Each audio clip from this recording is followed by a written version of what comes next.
I came home exhausted after a grueling corporate audit, only to be met with a stinging slap across my face the moment I walked through my own front door. My husband stood over me, his face twisted in rage, screaming that I was an idiot who kept his family waiting and ordering me to get into the kitchen to cook.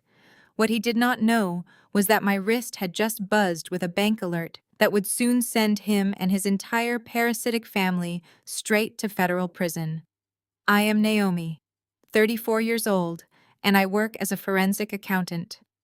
Before I tell you how I systematically dismantled my husband's entire life over a single dinner party, let me know where you are watching from in the comments below.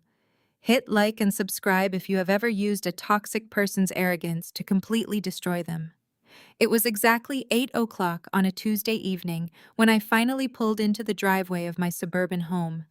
The sky was pitch black and a freezing rain was coming down hard. I had spent the last 14 hours locked in a windowless conference room tearing apart the financial records of a corrupt tech startup. My eyes were burning from staring at spreadsheets and my feet ached in my heels. All I wanted was a hot shower and a quiet night. Instead, I walked into a nightmare. As soon as I turned my key in the lock and pushed the heavy oak door open, the atmosphere hit me like a physical wall. The house was dead silent, but it was not the peaceful silence I craved. It was the heavy, suffocating silence of an ambush. I barely had time to slip off my wet coat when a shadow moved rapidly from the living room hallway. Before I could even speak a greeting, Trent lunged forward. A heavy, open-handed slap cracked across my left cheek with blinding force. The impact sent me stumbling backward. My briefcase slipped from my fingers, hitting the hardwood floor with a loud thud, scattering my audit files everywhere. My cheek burned, radiating a sharp, stinging pain up to my temple. I placed a hand against my face, tasting the metallic tang of blood where my teeth had caught the inside of my lip. I looked up stunned. Trent, my husband of 7 years, stood over me. He was a 37-year-old sales director who spent thousands of dollars a month maintaining the illusion of a successful businessman. His suit jacket was off his sleeves, rolled up, and his face was contorted into a mask of ugly, arrogant rage. "Do you know what time it is, you idiot?" he screamed, his voice echoing off the high ceilings. "You have kept us waiting. Now get in the kitchen and cook." He did not even bother to lower his voice, and I quickly realized why he had an audience. I slowly turned my gaze past his shoulder and looked into the dining room. Sitting at my expensive custom mahogany table sipping wine that I had bought with my own paycheck were the 3 biggest parasites in my life. First was my mother-in-law, Sylvia. She was 62 years old, wearing a smug, satisfied expression. Sylvia had always hated me, firmly believing that a woman's only purpose was to serve her husband, and that my career was a personal insult to her traditional values. Sitting next to her was my sister-in-law, Rachel, a 30-year-old woman who had never held a steady job in her life. Rachel was currently busy inspecting her fresh manicure, acting completely unfazed by the domestic violence unfolding 20 feet away. And then, there was Jamal, Rachel's husband. Jamal was a 32-year-old African-American man who styled himself as a cryptocurrency genius. In reality, he was an arrogant opportunist who constantly mocked my steady corporate income, boasting about phantom million-dollar investments while driving a leased car he could barely afford. Jamal actually chuckled, leaning back in his chair and swirling his wine glass, thoroughly enjoying the show. Under normal circumstances, a woman might cry. She might scream, fight back, or run out the door in tears. But I am not a normal woman. I am a forensic accountant. My entire career is built on removing emotion from chaos and analyzing hard data to find the truth. I stayed perfectly still on the floor, looking at Trent. He was breathing heavily, puffing his chest out to look dominant in front of his family. He wanted me to break down. He wanted me to sob and beg for forgiveness for being late. He wanted to feel like a king. But as I knelt there, my mind was racing. Trent had never been physically violent before, verbally abusive. Yes, controlling definitely, but hitting me in front of witnesses. That was a massive escalation. It was reckless. It was a distraction. People only act this loud and aggressive when they are trying to cover up something much worse. Right at that exact second, as the stinging in my cheek began to fade into a dull ache, I felt a familiar double vibration on my left wrist. I slowly lowered my eyes to the screen of my Apple Watch. It was a push notification from my primary banking app, an alert I had set up years ago for any major transaction. The text on the tiny screen read, "Alert withdrawal of $150,000 from joint savings account initiated." My heart stopped for a fraction of a second, but my face remained an unreadable mask. $150,000. Our entire life, savings was gone, drained in one massive transfer. Suddenly everything snapped into perfect alignment. Trent was not angry. He was terrified. He needed me emotional and submissive tonight. I slowly stood up, brushed my skirt, and smiled coldly. Of course I will cook. I turned on my heel and walked straight into the kitchen, leaving my briefcase scattered across the hardwood floor.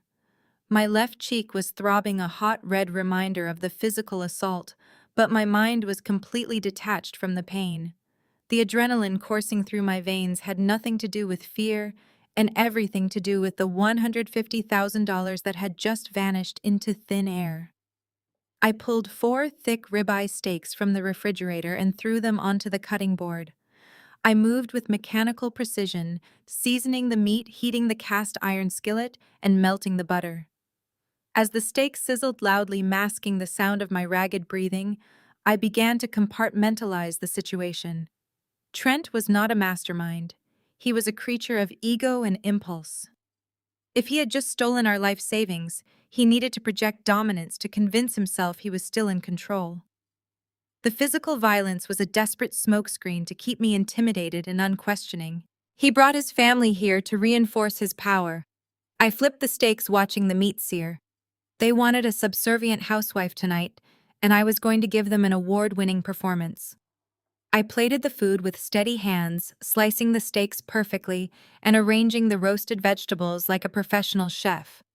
I grabbed a serving tray and walked back into the dining room. The atmosphere at the table was thick with arrogant satisfaction. I placed the plates down one by one, moving around them quietly. Nobody thanked me. Sylvia adjusted her posture, looking down her nose at the perfectly cooked steak before shifting her cold gaze to me. "You know, Naomi, it is about time you started acting like a proper wife," she said, her voice dripping with condescension. "Coming home at 8 tonight is unacceptable for a married woman. You should be here ensuring my son has a hot meal after he works so hard to provide for you." I forced a gentle, apologetic smile. I had a major audit to close, Sylvia. The firm needed me to finish the quarterly reports. Sylvia scoffed, taking a delicate sip of her wine. "Oh, please. Your little accounting job is nothing but glorified typing. You sit at a desk and push buttons all day. You should be grateful Trent is so successful. Most men would have left a woman who neglects her household duties for a meaningless paycheck." Trent puffed out his chest, cutting a large piece of meat. "Mom is right," he said, pointing his fork at me. "I just broke the company record for third-quarter sales. My department is pulling in millions. I carry the real weight in this marriage. You just play with spreadsheets." I kept my smile perfectly in place, pouring them more wine. "Yes, Trent, you are doing amazing." Jamal leaned back in his chair, letting out a loud, obnoxious laugh. He pointed a finger at me, shaking his head in mock pity. "Man, I do not know how you do it, Naomi. Waking up at dawn, sitting in traffic, taking orders from a boss just for a basic 9-to-5 paycheck. It is pathetic. You are basically a wage slave." Rachel chimed in, giggling as she reached for her glass. "Jamal is just trying to help you understand how the real world works now. We do not do the corporate grind anymore." Jamal smirked, leaning his elbows heavily on the table. "Exactly. You have to make your money work for you. I just moved another massive position in my cryptocurrency portfolio. We are talking million-dollar investments, Naomi. The kind of wealth that makes your little audit reports look like a joke. Decentralized finance is the future. I am securing generational wealth while you are stressing over other boring tax returns. You should let me teach you a few things about real money. I stood quietly near the edge of the dining room holding the empty serving tray. I looked at Jamal playing the role of the awestruck sister-in-law perfectly. Wow, Jamal. That sounds incredibly complicated. I could never understand all that digital currency stuff. As I praised him, my mind was actively tearing his entire existence apart. I am a forensic accountant who tracks hidden offshore assets and corporate wire fraud for a living. I read financial data like a second language. I knew for a fact that Jamal was absolutely broke. His leased car was 3 months behind on payments. His designer watch was a cheap imitation. Real million-dollar investors do not show up uninvited to eat free steak and drink my expensive wine on a Tuesday night. Jamal was running a desperate hustle, and Trent was exactly the kind of insecure, gullible idiot who would fall for it. My brain rapidly connected the dots. The violent slap at the door. The sudden missing $150,000 from my joint savings account. Trent boasting about his massive sales success to compensate for his hidden failures. Jamal bragging about phantom wealth while sitting at my table. Trent had taken the money and handed it straight to Jamal. He had dumped our entire life savings into whatever garbage scam Jamal was pitching, hoping to strike it rich and prove his dominance. They were all sitting in my dining room, treating me like a servant, completely unaware that they had just given me all the psychological leverage I needed to destroy them. I stood silently in the corner of the dining room, listening to them laugh at my expense. Let them mock my glorified typing. Let them enjoy their perfectly cooked steaks.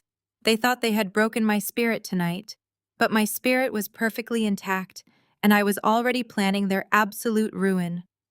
I would not shed a single tear for these toxic parasites. Every humiliating remark they threw at me today merely added fuel to the fire.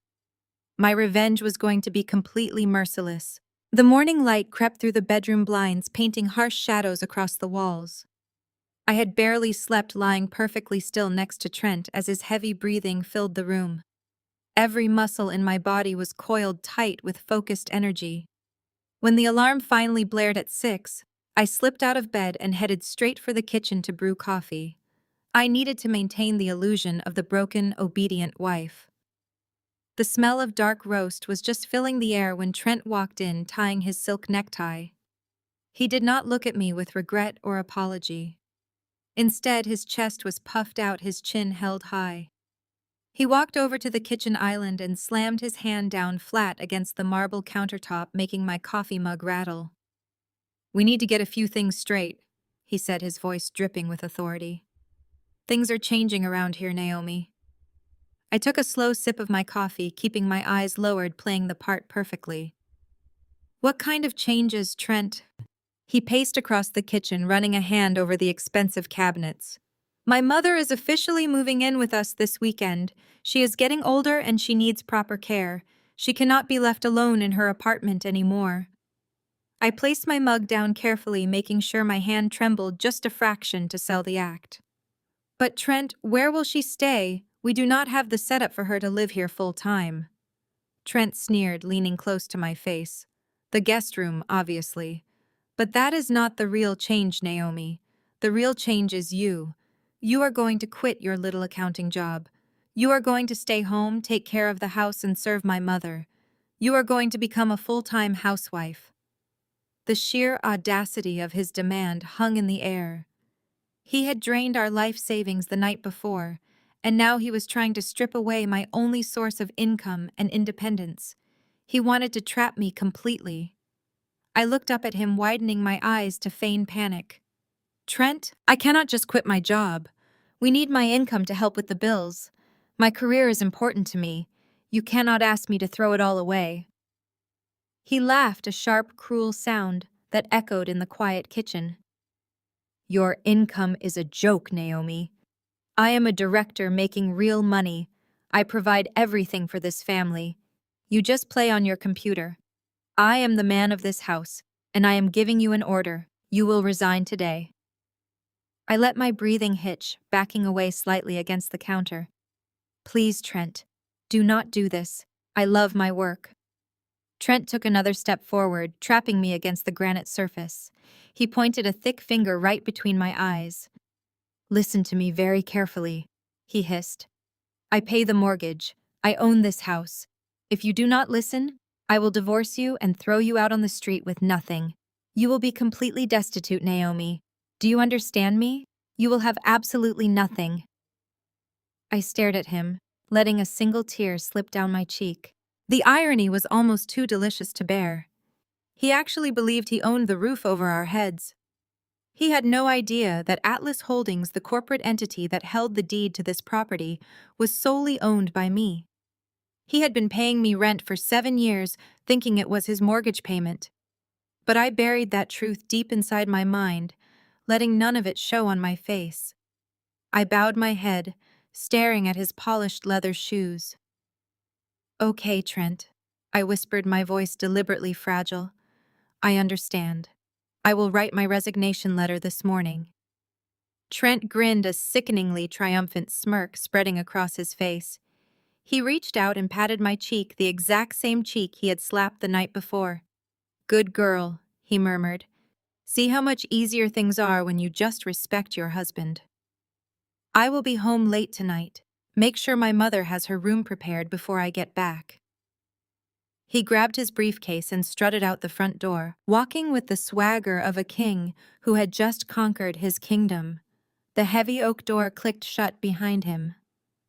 I stood completely frozen in the kitchen for exactly 10 seconds, listening to the engine of his car start and fade away down the street.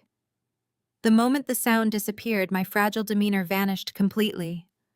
I wiped the single tear from my face and stood up straight, rolling my shoulders back. The submissive wife routine was officially over. Now it was time to work. I stepped into my home office, shutting the heavy door behind me. I turned the deadbolt until it clicked solidly into place, securing my sanctuary. I walked over to my large mahogany desk and sat down in my ergonomic chair. I cracked my knuckles, a sharp popping sound breaking the silence of the room. I reached under the desk and pulled out my encrypted laptop, a high-powered machine completely separate from the one Trent thought I used for work. I pressed the power button and watched the screen flare to life, requiring multiple layers of biometric security and complex passcodes to enter. I bypassed them all with practiced speed, typing a sequence of numbers and letters that granted me access to a hidden interface. My breathing was slow and steady, my heart rate perfectly controlled. Trent thought he had broken me. He thought he had trapped a helpless woman in his house. He had absolutely no idea that he had just locked himself inside a cage with an apex predator. The financial massacre was finally about to begin. I opened my secure network portal and initiated the tracing software. The silent hunt begins right now. I connected my laptop to the hidden server I maintained specifically for secure data extraction. Trent was a sales director who thought he was a tech genius because he knew how to use a customer dashboard. His digital security was practically non-existent. He used the same variations of his own birthday and his favorite sports team for every password. I did not even need my advanced software to crack his personal cloud account. I just typed in his predictable passcode, and I was completely inside his digital life. I synchronized his personal phone backups, his email archives, and his private banking apps directly to my secure drive. As the data poured across my screen in rapid lines of code, my forensic instincts took over. I isolated the bank records first, focusing on our joint savings account. The alert from last night was still fresh in my mind. $150,000 does not just move without a paper trail. I pulled up the official transfer request from the bank database.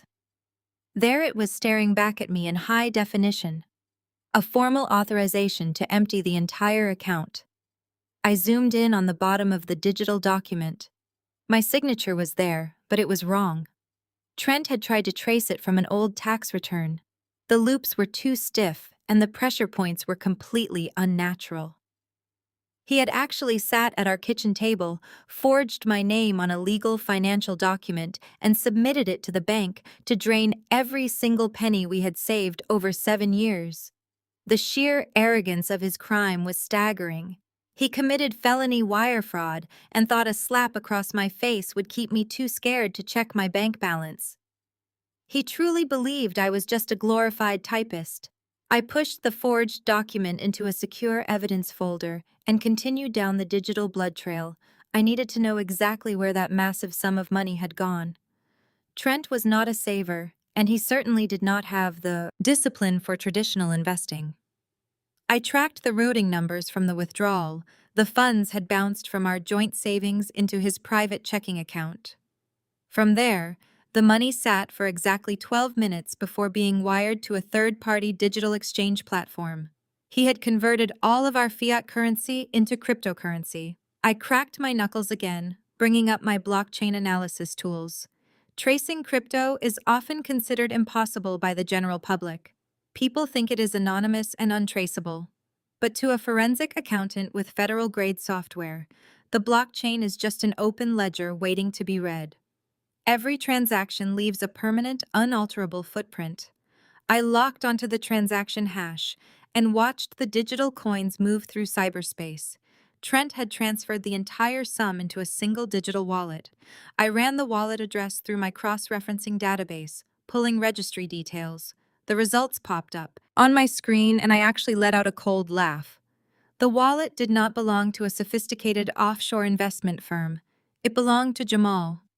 My brother-in-law had sat at my dining table less than 12 hours ago, swirling my wine and bragging about securing generational wealth through decentralized finance. Now I was looking directly into his financial soul. I initiated a deep dive into Jamal's entire network of digital wallets. What I found was not a brilliant investment portfolio. It was a pathetic, hastily constructed Ponzi scheme. Jamal had been soliciting money from his friends, family members, and gullible men like Trent under the guise of an exclusive high-yield crypto fund. He was promising them massive monthly returns, but there were no actual investments happening. Jamal was simply taking money from new victims to pay small fake dividends to the older investors, while skimming the vast majority off the top to fund his own lifestyle. He was using Trent's stolen money to pay for his leased car, his fake designer watches, and the illusion of success he flaunted at my dinner table. I clicked through the transaction logs, watching the money evaporate. The $150,000 Trent had stolen from me was already gone. Jamal had immediately dispersed the funds to pay off angry early investors and cover his own mounting debts. The money was completely unrecoverable. Trent had fallen for the oldest, most pathetic scam in the book. He was so desperate to feel like a powerful, wealthy man that he blindly handed our entire life savings to a con artist who could barely manage his own credit card payments. They were both playing a dangerous game of financial Russian roulette, and Trent had just pulled the trigger on our joint account. I leaned back in my ergonomic chair, staring at the glowing screens. The puzzle pieces were fitting together perfectly. Trent slapped me to assert dominance because internally, he was panicking. He knew he had just given away a fortune, and he needed to make sure I was completely under his thumb before the financial reality hit our household. He wanted me trapped, isolated, and totally dependent on him. That was why he demanded I quit my job this morning. If I had no income and no savings, I could never leave him. I would be trapped in this house serving his mother and pretending he was a successful provider. But Trent was stupid. He had left digital fingerprints all over his crime. I highlighted the forged signature, the wire transfers, and Jamal's fraudulent wallet transactions, encrypting all the raw data into a master evidence file. I had them exactly where I wanted them. The first layer of their destruction was fully documented, but my instincts told me this was not the end of the road. Trent was burning through cash at an alarming rate, and the missing savings alone did not explain his sudden need to project extreme wealth. He was hiding something else. I closed the banking portal and shifted my attention to his corporate devices. It was time to look at his company credit cards. I accessed the corporate expense portal for Trent's company. He held a high-limit card meant for entertaining clients and booking legitimate business travel. I bypassed his two-factor authentication by routing the verification ping directly to my hidden terminal. Within seconds, I was staring at his expense report spanning the last 3 years. The initial glance showed nothing unusual. Flights to Chicago, steakhouse dinners with vendors, standard hotel bookings. He had manipulated the categorization tags to make everything look like standard business development costs. But forensic accounting is not about looking at the surface, it is about hunting for the anomalies hidden in the margins.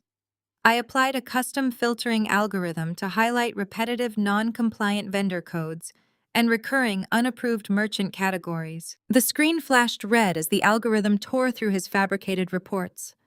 My eyes narrowed as a massive pattern of corporate theft materialized right in front of me.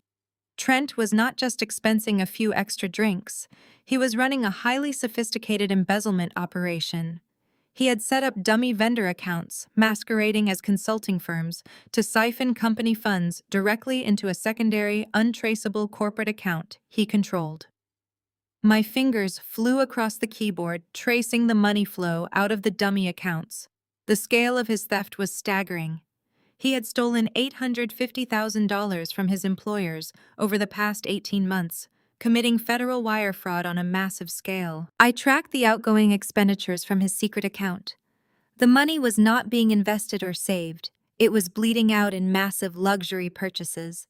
I found recurring transfers of $12,000 a month going to a luxury property management company downtown. I pulled the lease agreement from the public records database. Trent had secured a long-term lease on a premium skyline penthouse. I kept digging, pulling up the associated credit card statements linked to the hidden account. The line items made my blood run ice cold. $50,000 at a diamond jeweler, $25,000 at a car dealership for a down payment, $10,000 in designer handbags. Trent was not buying these things for himself, and he certainly was not buying them for me. I needed to know exactly who was benefiting from this stolen corporate wealth. I opened a new tab and accessed his synchronized message archives. I bypassed his encrypted hidden folder, labeled as golf schedules. Inside was a secondary messaging app he used exclusively to communicate with one person. The contact name simply read, Vanessa. I recognized the name immediately. Vanessa was his 24-year-old administrative assistant. She had started working at his company right around the time the embezzlement began. I remembered meeting her at a corporate holiday party last year. She had played the sweet, innocent girl, fetching drinks and laughing at all of Trent's terrible jokes. Now I was looking at a digital record of their sickening reality. I downloaded the entire chat history and began reading through the messages. The exchanges were absolutely nauseating. Trent was playing the role of the incredibly wealthy, misunderstood business mogul. He fed her a continuous stream of pathetic lies, claiming I was a terrible, ungrateful wife who refused to support his ambitions. He promised Vanessa the world, using his stolen corporate funds to play the sugar daddy. The messages detailed their constant hotel hookups, their shopping sprees, and their future plans. Vanessa was not just a naive young girl caught up in an office romance. She was a willing participant in his financial deception. She actively sent him links to expensive diamond necklaces and designer bags, whining when he did not purchase them fast enough. "Oh, babe, you promised me that Cartier bracelet," she texted last Tuesday. "My wife drained my personal account today," Trent replied, lying effortlessly. "But do not worry, beautiful. I will expense it through the shell company tomorrow. You know I always take care of my queen." I read that exchange twice, letting the sheer audacity of his lies sink in. He had stolen our life savings to give to Jamal, and then blamed me to his mistress while using embezzled corporate funds to buy her jewelry. The nausea in my stomach was quickly replaced by a sharp clinical focus. Trent was not just a cheating husband trying to assert dominance at home. He was a reckless, desperate criminal playing a massive game of financial fraud. He was committing embezzlement, wire fraud, and larceny. He was risking decades in federal prison just to maintain a fragile illusion of wealth and power for a 24-year-old assistant. And he thought a single slap would keep me in line while he managed his collapsing house of cards. I began compiling every single receipt, every dummy vendor invoice, and every sickening text message into a pristine digital dossier. I linked the fraudulent transactions directly to the corporate card, identifying the exact dates and times he manipulated the company ledger. I cross-referenced the jewelry purchases with photos Vanessa had publicly posted on her social media accounts, proving she received the stolen goods. I built a bulletproof case that any federal prosecutor would dream of receiving. My husband thought he was a criminal mastermind pulling off the ultimate double life, but his arrogance had blinded him to the simplest truth. You never commit financial crimes when your wife is a forensic accountant. I locked the evidence files behind a military-grade encryption wall. I now held the keys to his absolute destruction. I could end his career, his freedom, and his entire future with a single email to his company, board of directors, and the authorities. But simply turning him in was not enough.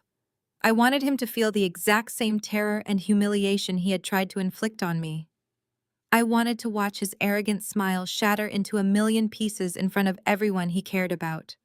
The silent hunt was finally over. I pulled my hands away from the keyboard just as the heavy oak door to my office violently swung open.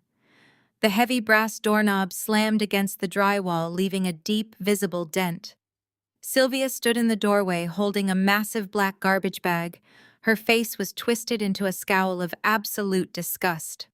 She did not knock. She did not ask for permission to enter. She simply invaded my sanctuary like a conquering general surveying her newly acquired territory. I quickly tapped the screen, locking the encrypted evidence files behind a blank screensaver before she could notice what I was doing. "What are you still doing sitting in front of that machine?" Sylvia barked, marching into the center of the room. "My son gave you a direct order this morning. You are a housewife now, Naomi. You do not need to be staring at glowing screens when there is an entire house that needs deep cleaning. I need my bedroom properly prepared, and you are sitting here wasting time." I kept my expression perfectly neutral, folding my hands softly in my lap. "I was just finishing up my resignation letter, Sylvia." I lied smoothly. I wanted to make sure my transition out of the corporate world was handled professionally. Sylvia let out a loud, mocking snort. "Professionalism is for men," she declared, dropping the garbage bag onto the floor. "Women belong in the home, maintaining peace and serving their family. That is the only real profession you need to worry about anymore." She walked past my desk and headed straight for the large walk-in closet at the back of my office. This closet held my entire professional wardrobe. Rows of meticulously tailored blazers, silk blouses, and pencil skirts lined the racks. They were the physical manifestation of my hard work and success. Without a single word of warning, Sylvia grabbed a handful of my most expensive custom suits and yanked them off the hangers. She shoved the garments roughly into the black garbage bag. "Sylvia, what are you doing?" I asked, keeping my voice deliberately soft and submissive. "I am clearing out this ridiculous wardrobe," she replied casually, grabbing another armful of silk shirts and tossing them into the trash. "You do not need these anymore. Housewives do not need designer clothes, Naomi. You will be scrubbing floors, cooking meals, and doing laundry. You can wear sweatpants and basic cotton shirts like a normal wife. Trent should not have to look at these reminders of your selfish career obsession." I watched her ruin thousands of dollars worth of premium clothing. I felt a sharp spike of anger flare in my chest, but I instantly smothered it under a blanket of cold calculation. I needed her to feel powerful. I needed her to believe she was utterly untouchable in this house. She moved to the display shelf next to the closet. Sitting on the top tier was a beautiful custom ceramic vase. It was a priceless antique piece I had acquired during a business trip to Kyoto several years ago. Sylvia paused, her eyes locking onto the delicate porcelain. She picked it up, turning it over in her hands with a look of pure disdain. "This is hideous," she muttered. "It does not match the aesthetic of my son's house at all. We are going to redecorate this entire room once we convert it into my private sitting area." Before I could say a word, Sylvia deliberately loosened her grip. The antique vase slipped through her fingers and plummeted toward the hardwood floor. The crash was deafening. Fine porcelain shattered into hundreds of jagged, razor-sharp fragments scattering across the polished wood. "Oops," Sylvia said, a nasty smirk playing on her lips. "My hands are just so clumsy today. You better clean that up before my son gets home, Naomi. We would not want him stepping on glass because of your messy office. I did not scream. I did not curse at her. I simply nodded. Yes, Sylvia. I will clean it up right away. I slowly dropped to my knees on the hardwood floor. I reached out and began picking up the shattered pieces of porcelain with my bare hands. The sharp edges bit into my skin, but I ignored the physical discomfort. Sylvia stood over me, watching me crawl on the floor like a defeated servant. She let out a triumphant little laugh, kicked the garbage bag full of my suits into the hallway, and marched out of the room. She left the door wide open, a clear signal that I no longer had any right to privacy. As I knelt there clutching the broken shards of my favorite vase, a profound sense of dark amusement washed over me. Sylvia and Trent walked around this property with such staggering arrogance. They treated me like a peasant trespassing in their royal castle. They constantly reminded me that Trent paid the mortgage and therefore Trent owned the house. They were living a spectacular delusion. Trent did not own this house. He did not own a single brick, a single window, or a single blade of grass in the front yard. I bought this magnificent property completely outright 3 years before I ever met him. Being a forensic accountant, I understood the absolute necessity of protecting my assets from unpredictable liabilities. I did not purchase the real estate under my own name. I created an anonymous limited liability company called Atlas Holdings. Atlas Holdings held the deed, the title, and the exclusive legal rights to the property. I was the sole managing director and the only authorized signatory for the entire holding company. When Trent and I got married, his fragile male ego demanded he be the primary provider. He insisted on taking over the mortgage to prove his dominance. I obliged him. I drafted a standard legally binding rental agreement. For 7 years, Trent has paid me premium rent believing he owns my house. He owns absolutely nothing. I washed my bleeding hands thoroughly. A loud knock echoed through the hallway. The door swung open and I walked out to find Rachel and Jamal standing in the foyer.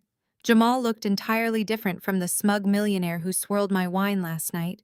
His designer shirt was wrinkled, his eyes were bloodshot, and sweat coated his forehead. His cryptocurrency Ponzi scheme was actively collapsing, and panic rolled off him in waves. Rachel trailed behind, looking annoyed. Before I could ask why they were here, the door opened again, and Trent rushed inside, answering some frantic call. Trent cast a cold glance in my direction. "Get into the living room," Naomi, Trent ordered, pointing toward the sofa. "We have family business to discuss." I kept my head down and walked over to the couch. Sylvia emerged from the kitchen, eager to watch whatever humiliation her son had planned. Jamal paced across the rug, clutching a manila folder. "I need liquidity," Jamal blurted out, turning to Trent. "The market took a massive dip overnight. My investors are calling in margins. I have capital locked up, but I need $200,000 in liquid cash by tomorrow morning. If I do not get it, the fund gets frozen." It was a spectacular lie. Jamal was completely broke and desperate to pay off angry early investors, threatening him with legal action. He needed cash to keep his pyramid scheme alive. Trent frowned, looking stressed. "Jamal, I told you on the phone. I moved all my available capital into your main fund yesterday. I do not have $200,000 liquid right now." "I know," Jamal said. He slapped the manila folder onto the glass table. "I secured a hard money loan from a private lender. The funds are ready. But the lender requires a domestic guarantor with a flawless credit history. Someone with zero debt and a perfect financial record." Jamal locked his bloodshot eyes directly on me. Trent followed his gaze, his expression darkening. "Naomi has perfect credit," Jamal sneered. "She has never missed a payment in her life. She is a total wage slave, perfectly predictable and risk-free. All she has to do is sign the guarantor line, and the money drops into my account." Trent grabbed the folder and pulled out the legal contract. He scanned the paragraphs, his jaw tightening.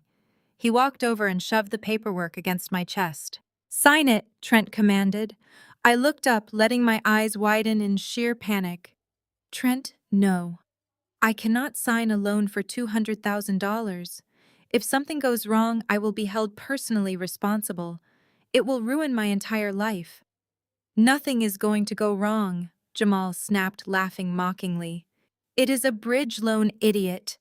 I will pay it off in 30 days once my capital unlocks. Stop being a pathetic wage slave and help the family." I let tears well up in my eyes.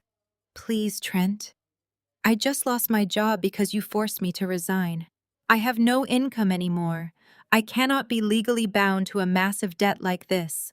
I am begging you, do not make me do this."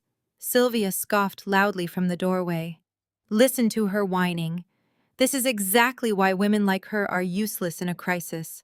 She has no loyalty to this family." Trent grabbed my shoulder, his fingers digging painfully into my skin. "Listen to me carefully," he hissed. "You do not get a choice. I pay the bills. You are going to take this pen and guarantee this loan for Jamal right now. Sign it or pack your bags tonight." I sobbed loudly, burying my face in my hands. I put on the performance of a lifetime, shaking with absolute terror as I slowly reached out and took the pen. I pulled the contract onto my lap, my hands trembling violently. "Okay," I cried softly. "Okay, I will sign it. Just please, do not throw me out." Trent smirked, releasing my shoulder. Jamal let out a loud, victorious sigh of relief. They watched me uncap the pen and lean over the legal document. What they did not know was that a guarantor signature requires specific identification markers to be legally binding. A standard individual uses their social security number. But I possessed a specific piece of financial armor. Years ago, I had purchased a completely defunct shell company for pennies during a corporate liquidation sale. The company had zero assets and was entirely worthless. However, it still possessed a valid employer identification number. I kept my head bowed, hiding the cold, calculating smile that spread across my lips. Underneath the line where it asked for my signature, I did not write my social security number. Instead, I swiftly wrote the 9-digit tax code of my bankrupt shell company. I signed my name as the authorized corporate representative of that dead entity, blending the letters so it looked like a standard signature. By executing the document this way, I completely voided my personal liability. I legally bound the $200,000 loan to a phantom corporation that literally could not pay it back. I had just trapped Jamal in a legally binding nightmare. The private lenders would soon realize the guarantor was a ghost entity and hold Jamal solely responsible for the entire debt. I capped the pen and handed the folder back to Trent, wiping my tears. "There," I whispered, keeping my voice shaky. "It is done." Jamal snatched the folder, his arrogant grin returning. "See? Was that so hard? Maybe next time do what you are told, wage slave." Trent looked down at me with utter contempt. "Go to your room, Naomi. You are depressing to look at." I stood up slowly, keeping my head lowered as I walked away from them.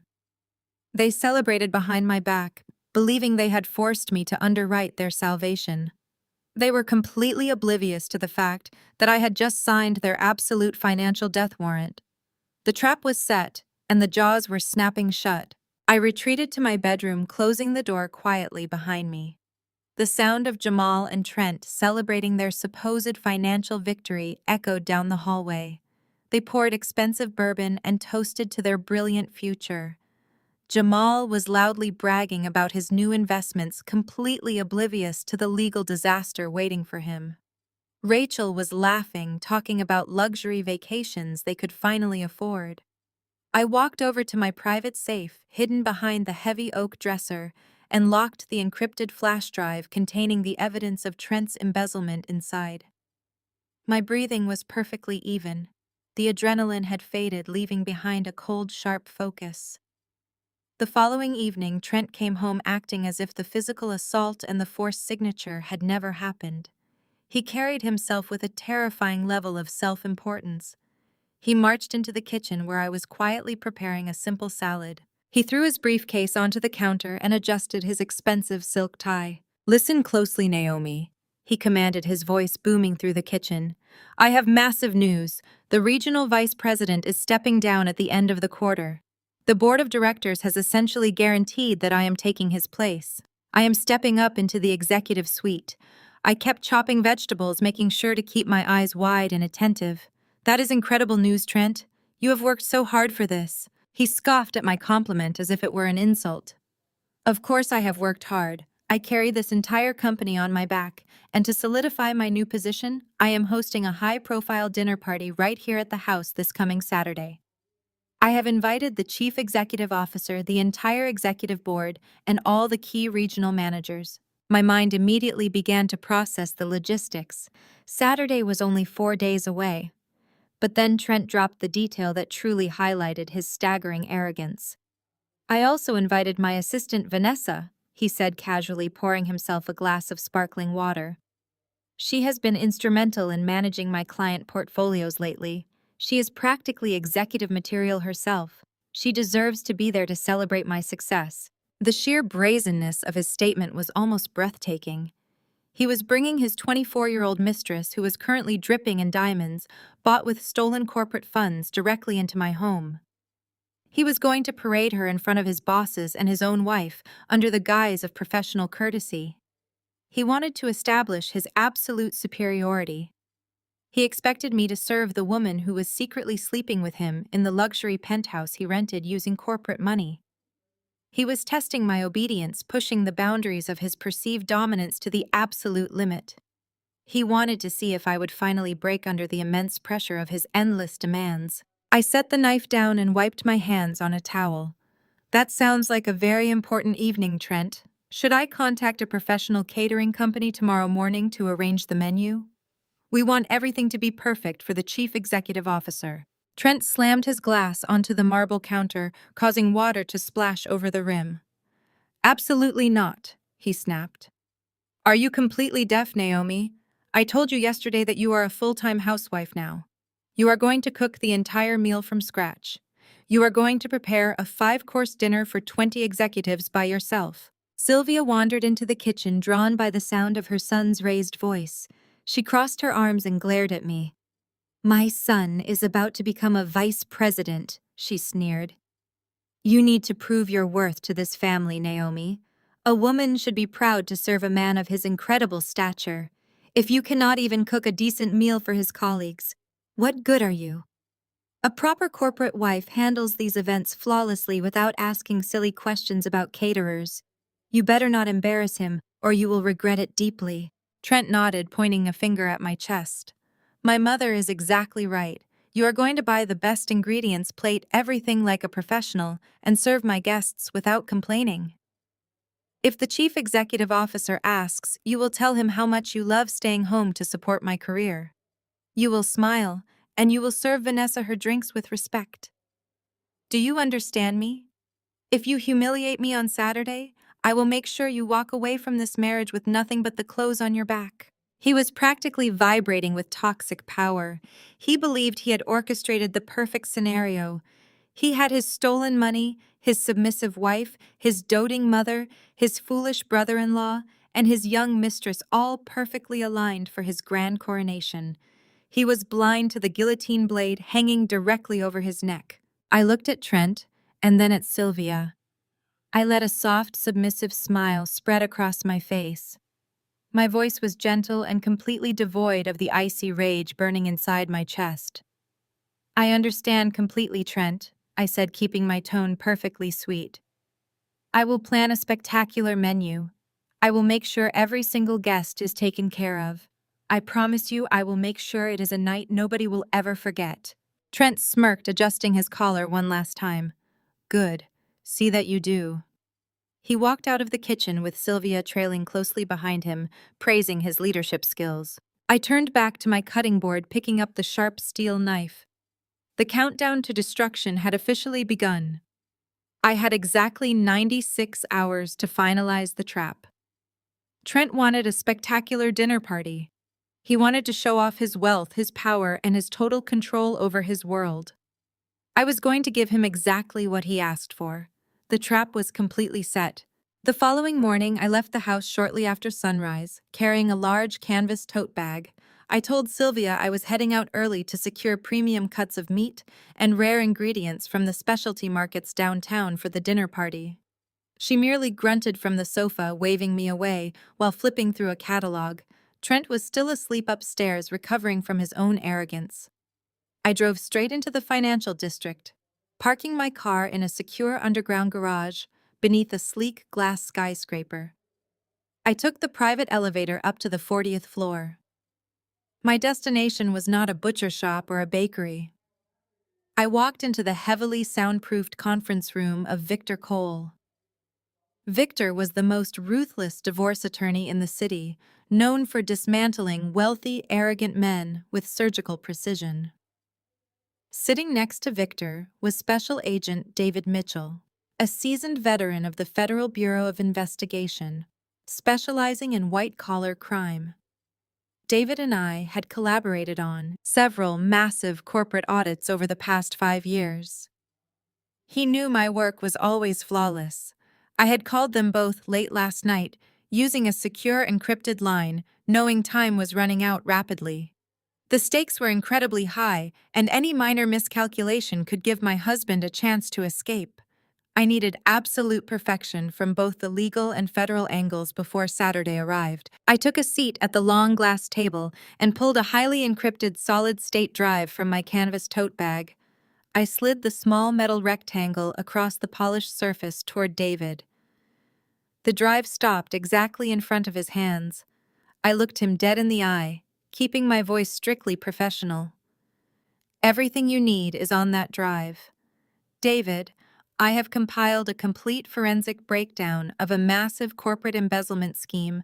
Trent has siphoned exactly $850,000 from his employer's corporate accounts over the past 18 months. He used dummy vendors and falsified invoices to route the capital directly into a secondary untraceable account. The funds were subsequently used to secure a luxury lease and purchase extensive diamond jewelry for his administrative assistant Vanessa Y. Ace included the forged signatures, the fake vendor identification numbers, and the geotagged social media posts proving she received the stolen assets. The chain of custody is absolute, and the wire fraud is federally prosecutable right now. David plugged the drive into his secured terminal and began running his preliminary verification protocols. His eyes widened slightly as the immaculate data streams populated his screen. I did not stop there. I turned my attention back to the drive. You will also find a secondary folder containing the complete digital footprint of an active cryptocurrency Ponzi scheme operated by my brother-in-law, Jamal. He has been defrauding investors through unregulated wallets, using stolen funds to maintain a fake lifestyle. Yesterday, he secured a $200,000 hard money loan to cover his collapsing margins. Trent forced me to sign as the guarantor under extreme physical and emotional duress. However, I signed the binding legal contract using the active employer identification number of a completely bankrupt phantom corporation I acquired years ago. Jamal is now solely holding a massive fraudulent debt linked to a ghost entity. The private lenders will default his accounts immediately, provided all the blockchain transaction hashes tying Jamal directly to international money laundering. David did not say a word for several long minutes. He simply scrolled through the pristine ledgers, the extracted chat logs, and the detailed financial flowcharts I had meticulously constructed overnight. Finally, he closed the laptop and let out a low whistle of pure professional admiration. "Naomi," he said, shaking his head slightly. "You just handed me a golden ticket. This is not just a standard arrest. This is a slam-dunk federal indictment for both of them. The evidence is completely bulletproof." David pulled out his phone and stood up from the table. "I am initiating the paperwork for the federal warrants. Right now, I will contact the Internal Revenue Service Task Force and have them execute immediate asset freezes on every single account tied to Jamal and Trent. By the time they wake up on Sunday morning, they will not be able to buy a cup of coffee. The federal guillotine is officially in motion. With the criminal elements firmly in the hands of the federal authorities, I turned my attention to Victor. He slid a thick stack of pristine legal documents across the table. "I have reviewed the corporate structuring for Atlas Holdings," Victor stated, tapping his expensive pen against the paper. "Your limited liability company owns the residential property completely free and clear." Trent has zero equity, zero ownership, and zero legal standing. He is merely a tenant on a month-to-month lease agreement that he fundamentally breached by committing financial crimes on the premises. We have drafted the emergency 24-hour eviction notices for Trent and his mother, Sylvia.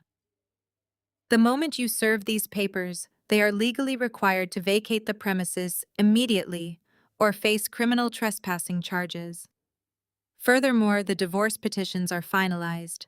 We are filing for total asset forfeiture based on his documented financial abuse and theft of your joint savings. I picked up the heavy gold pen and signed my name on the divorce petitions, my hand moving with steady, unyielding purpose. I took the crisp eviction notices and carefully placed them into my canvas tote bag next to my phone. The trap was now fully armed and legally inescapable. I stood up and shook hands with both men. Victor gave me a sharp, knowing smile while David simply nodded his deep respect. I left the towering glass building and drove directly to the market to buy expensive groceries for the upcoming dinner party. My arrogant husband demanded a massive feast to celebrate his entirely fraudulent success. I fully intended to feed him absolute ruin this coming Saturday. Friday afternoon arrived with a heavy downpour. I pulled into the driveway after picking up floral arrangements. I carried a massive box of fresh hydrangeas up the front steps. My mind was focused on executing the perfect performance tomorrow. As I unlocked the front door and stepped into the foyer, I noticed a strange pair of red designer stilettos kicked off carelessly near the entryway. They were expensive, flashy, and certainly did not belong to my mother-in-law. I heard the low murmur of voices coming from the kitchen, followed by a sharp, high-pitched giggle. I set the box down on the console table and walked quietly toward the kitchen archway. The scene unfolding in my own home was utterly brazen. Trent was leaning casually against the marble island holding a glass of scotch. Standing directly between his legs was his 24-year-old administrative assistant, Vanessa. She was wearing a tight skirt and a silk blouse, unbuttoned just enough to be completely inappropriate. Trent had his hand resting heavily on her lower back, his fingers tracing slow circles against the fabric of her shirt. He was whispering something in her ear, making her toss her head back in another fit of loud giggles. Sitting at the kitchen table was Sylvia.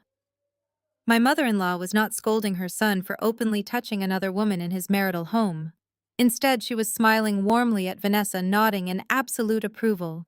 Sylvia looked up and saw me standing in the archway. Her smile vanished instantly, replaced by a deep, contemptuous scowl. She did not warn Trent. She simply watched me, waiting to see how I would react to the ultimate humiliation. Trent finally turned his head and noticed my presence. Trent simply smirked. He did not remove his hand from Vanessa's waist. He stood taller, pulling her slightly closer to him to establish his absolute authority over the room. "Naomi," Trent said, his voice dripping with condescension. "You took long enough at the market. This is Vanessa, my executive assistant. I brought her over to help set up the dining room for the executives tomorrow. She knows exactly what the chief executive officer likes, unlike you." Vanessa turned to look at me, her eyes sweeping up and down my casual clothes. She gave me a sickly sweet smile that did not reach her eyes. "It is so nice to finally meet you, Naomi," she purred, stepping slightly away from Trent, but leaving her hand resting on his arm. "Trent talks about you all the time. I just wanted to make sure everything is absolutely perfect for his big night. We cannot afford any amateur mistakes with the board of directors coming." I kept my face completely devoid of emotion. I stepped into the kitchen and folded my hands in front of me. "It is a pleasure to meet you, Vanessa. I appreciate you taking time out of your busy schedule to help us prepare." Sylvia snorted loudly from the table. "Vanessa actually understands how the corporate world works, Naomi. She knows how to support a successful man. You should take notes. Maybe you will learn how a proper woman behaves." Trent chuckled, clearly emboldened by his mother's support and his mistress's presence. "Since you are finally here, Naomi, make yourself useful. Go down to the cellar and bring up the vintage Bordeaux, the one I bought in France last year. Vanessa has had a long day at the office and she deserves a proper drink. Pour us a glass and then get started on prepping the appetizers for tomorrow." I did not argue. I did not flinch. I gave him a polite nod and walked directly to the basement door. I descended the stairs into the cellar, the cool air washing over my face. I found the expensive bottle of Bordeaux, a wine that cost over $500, and brought it back upstairs. I retrieved 3 crystal wine glasses from the high cabinet, setting them gently on the marble island right next to Vanessa. I opened the heavy wine bottle with practiced ease, letting the dark red liquid breathe for a moment before pouring it flawlessly into the glasses. I handed the first glass to Vanessa. She took it with a triumphant little smirk, looking at me with pure patronizing pity. She truly believed she had won. She thought she had conquered my home, stolen my husband, and reduced me to a pathetic, submissive servant fetching her drinks. She took a sip of the expensive wine and leaned against Trent, completely secure in her delusion. I handed the second glass to Trent and the third to Sylvia. I stood back watching the 3 of them toast to Trent's impending promotion. I looked at Trent and saw a federal inmate. Wire fraud carries 20 years per count. He had executed over 50 fraudulent transfers to the dummy vendor accounts. His corporate embezzlement would trigger mandatory minimum sentencing guidelines. Tax evasion added another 10 years. Trent was sipping wine in my kitchen, unaware he was facing 25 years in a federal penitentiary. His forged signatures were tickets to a concrete cell. And Vanessa was not immune. Receiving stolen corporate assets and participating in the financial cover-up made her an active accomplice. She was looking at a solid 3 to 5 years as a co-conspirator. "Is there anything else you need, Trent?" I asked, my voice smooth and perfectly accommodating. "Just stay out of our way while we plan the seating arrangements." He dismissed me with a wave of his hand. "Go prep the vegetables." I turned away and walked toward the sink, picking up my knife. I smiled down at the cutting board. They had their wine, and they had their fleeting moment of absolute arrogance. But tomorrow night, I was going to serve them a reality so devastating they would never recover. The final pieces were perfectly in place. The execution was ready to begin. Saturday morning broke with a sharp chill hanging heavily in the air. The rain from the previous afternoon had finally stopped, leaving the suburban streets slick and gray. I rose from the bed before the sun even crested the horizon, leaving Trent snoring heavily into his pillow. Today was the day. The adrenaline I felt yesterday had transformed into a cold and singular focus. I moved silently through the dim bedroom, slipping into my walk-in closet to execute the first crucial phase of my final preparations. I retrieved a sleek black hardshell suitcase from the very back storage shelf. I unzipped the luggage and began packing my most valuable possessions. I started with my personal jewelry, placing my grandmother's vintage pearls and my expensive diamond earrings into a velvet pouch. Next came the legal documents. I secured the original deed to the house, the finalized divorce petitions, the notarized eviction notices, and the certified financial records proving my sole ownership of Atlas Holdings. Finally, I retrieved the encrypted hard drives. These small metal rectangles contained the entire federal case against my husband and the undeniable proof of his mistress's complicity. I packed them carefully, wrapping them in soft fabric. I zipped the suitcase shut and locked the combination dial. I hoisted the heavy bag by its handle and crept down the hallway, making sure my footsteps made absolutely no sound against the hardwood floors. I slipped through the kitchen and out into the attached garage. The concrete was freezing against my bare feet. I opened the trunk of my luxury sedan and shoved the black suitcase deep inside, pressing it flush against the back seat. I slammed the trunk shut, locking the car with my key fob. My exit strategy was now completely secure and ready to deploy today. I walked back inside and tied a simple white apron around my waist. The performance required absolute dedication. I began preparing the 5-star dinner Trent had demanded to impress his corporate executives. I pulled massive prime rib roasts from the refrigerator along with fresh lobster tails, organic asparagus, and imported truffles. I moved around the kitchen with the efficiency of a seasoned chef. I spent hours chopping, searing, and roasting. The rich aroma of garlic butter and sizzling beef soon filled the entire house, masking the stench of the deceit that had infected these walls for many long months. By mid-morning, Sylvia wandered into the kitchen wearing a silk robe and a deeply critical scowl. She inspected my progress, sniffing the air with obvious disdain. "You better not overcook that meat, Naomi," she warned, pointing a manicured finger at the oven.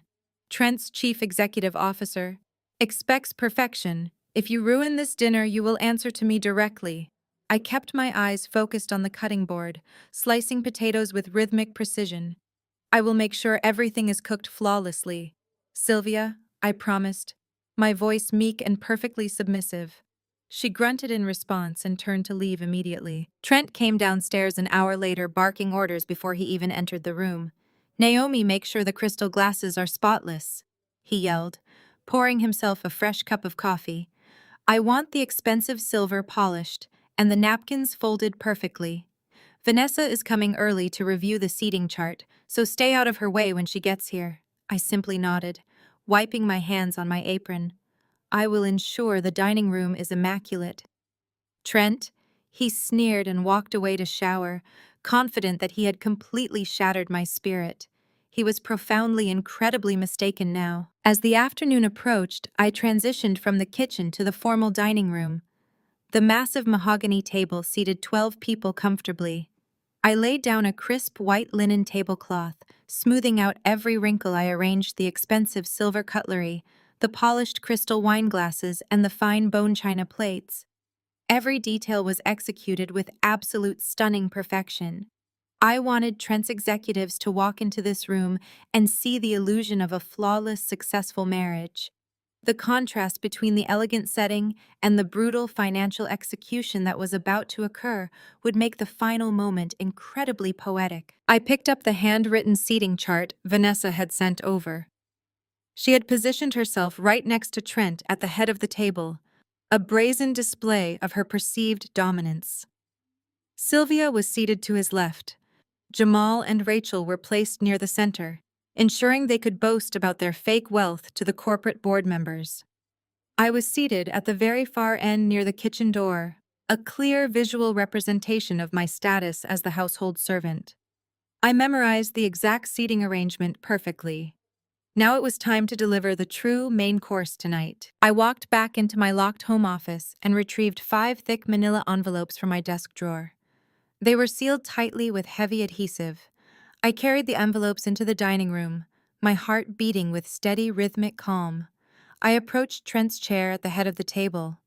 I lifted his intricately folded white linen napkin and slipped the first thick envelope directly underneath it. The envelope contained the complete forensic audit of his massive embezzlement operation. Next, I moved to Sylvia's seat, placing the second envelope beneath her napkin. Her package contained the rapid, immediate eviction notice. I walked to the center of the table and placed the third and fourth envelopes under the napkins assigned to Jamal and Rachel. Their packages contained the active federal asset freeze documents and the legal proof tying Jamal to the massive fraudulent debt. Finally, I approached the seat assigned to the arrogant mistress. I slid the fifth envelope under Vanessa's napkin. Her package contained the comprehensive evidence of her active complicity in federal corporate theft. I stepped back and surveyed the beautiful dining room. The trap was completely locked. The massive storm was finally ready to break upon them tonight. The first sharp chime of the doorbell echoed through the foyer precisely at 7 o'clock, signaling the arrival of the corporate elite. I retreated into the kitchen, tying a simple white apron around my waist to complete my costume for the evening. Through the wide archway, I watched Trent throw open the front door with practiced enthusiasm. He greeted his chief executive officer, Mr. Harrison, with a firm handshake and an overly loud welcome. The entire executive board filed into the house, handing their expensive coats to Rachel, who was eagerly playing the role of the helpful sister. Trent immediately began leading the executives through the formal living room, gesturing broadly to the high ceilings and the expensive artwork. He took full credit for every single detail of the house I had purchased. He pointed out the custom crown molding and the imported rugs, acting as though his incredible business acumen had solely funded this luxurious lifestyle. The executives nodded in polite admiration, completely unaware that they were standing inside a property owned entirely by my holding company. Sylvia drifted into the foyer, wearing a gaudy sequined dress, playing the role of the wealthy matriarch. She greeted the board members with exaggerated grace, offering them expensive champagne and boasting about her son's supposedly unmatched trajectory within their company. Then Vanessa walked through the door. She bypassed the standard greetings and glided straight into the living room as if she owned the property. She was wearing a sleek cocktail dress that pushed the boundaries of professional etiquette. Trent immediately broke away from his boss to greet her, pressing a kiss to her cheek that lingered just a fraction too long for a normal office relationship. He quickly introduced her to the executives, praising her handling of his top-tier client accounts.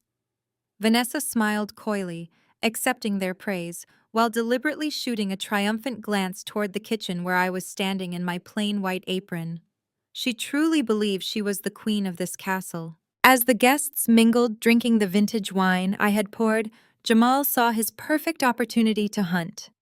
He cornered Mr. Harrison and the chief financial officer near the marble fireplace, trapping them in a relentless pitch for his cryptocurrency scheme. Jamal swirled his glass using aggressive hand gestures as he spun a web of absolute lies. I watched him boast about his proprietary blockchain algorithms and his supposed double-digit monthly returns. Trent walked over and proudly threw an arm around Jamal's shoulder, loudly endorsing the fraudulent investments. Trent actually told his own boss that he had just moved massive amounts of his personal wealth into Jamal's fund to secure his financial future. The sheer stupidity of two criminals actively pitching a Ponzi scheme to corporate executives inside my house was almost poetic. I checked the roasted vegetables in the oven, ensuring every dish was perfectly heated while mentally preparing for the climax of the evening. At exactly 8 o'clock, Trent clapped his hands loudly, silencing the lively chatter echoing across the living room. He directed his boss, the board members, and his complicit family into the formal dining room. I watched from the kitchen as the powerful executives took their seats at my mahogany table, admiring the flawless place settings and the gleaming crystal glasses. They carefully placed their linen napkins on their laps, completely oblivious to the thick sealed envelopes resting quietly underneath the fabric. Jamal and Rachel took their seats near the center, still eagerly chatting with the chief financial officer about digital assets. Sylvia sat to the left of the head chair, smiling with overwhelming maternal pride. Vanessa brazenly took the seat directly to the right of Trent, positioning herself as his true partner in front of his entire corporate hierarchy. Trent stood tall at the head of the table, holding a freshly poured glass of expensive red wine. He waited for the room to grow completely quiet, basking in the undivided attention of the most powerful people in his professional world. He looked incredibly satisfied, completely drunk on his own fabricated power. He had successfully gathered his bosses, his mistress, and his family into a room he thought he owned. He believed he was utterly untouchable. I stood silently in the kitchen doorway, holding a silver serving tray against my plain white apron. My face remained perfectly submissive, but my eyes were locked directly on Trent. He smiled brightly at his chief executive officer, thanking the board for their continued trust in his leadership. He boasted about crushing the third-quarter sales records loudly, proclaiming that his unique, aggressive strategies were the sole reason for the company's recent growth. He painted himself as a corporate savior, an irreplaceable asset to their entire operation. The executives smiled politely, raising their glasses in acknowledgement of his arrogant speech. Then Trent shifted his gaze toward the kitchen door. His eyes met mine, and his arrogant smile twisted into a cruel, mocking sneer. He wanted to establish his absolute domestic dominance in front of his bosses. He reached out and wrapped his arm tightly around Vanessa's waist, pulling his young mistress close against his side. Vanessa giggled softly, leaning into his embrace, while shooting me another look of pure malicious pity. Trent raised his crystal wine glass high into the air, ensuring every single person at the table was looking back and forth between him and me. "I want to propose a special toast," Trent announced, his voice booming through the dining room. He pointed his glass directly at me, treating me like a pathetic servant standing in the shadows. "I want to raise a glass to my wife who finally learned her place in the kitchen." He let out a loud, booming laugh that echoed off the walls. His family immediately joined in his cruel amusement. Sylvia chuckled, sipping her expensive wine, while Jamal and Rachel snickered openly. The executives exchanged uncomfortable glances, but offered polite chuckles to appease their arrogant corporate director. I did not smile. I did not flinch. I stood perfectly still in the archway of the kitchen, letting the cruel laughter wash over me. Trent kept his arm firmly wrapped around Vanessa, his chest puffed out with arrogant pride, waiting for me to lower my head and retreat into the shadows of my own house.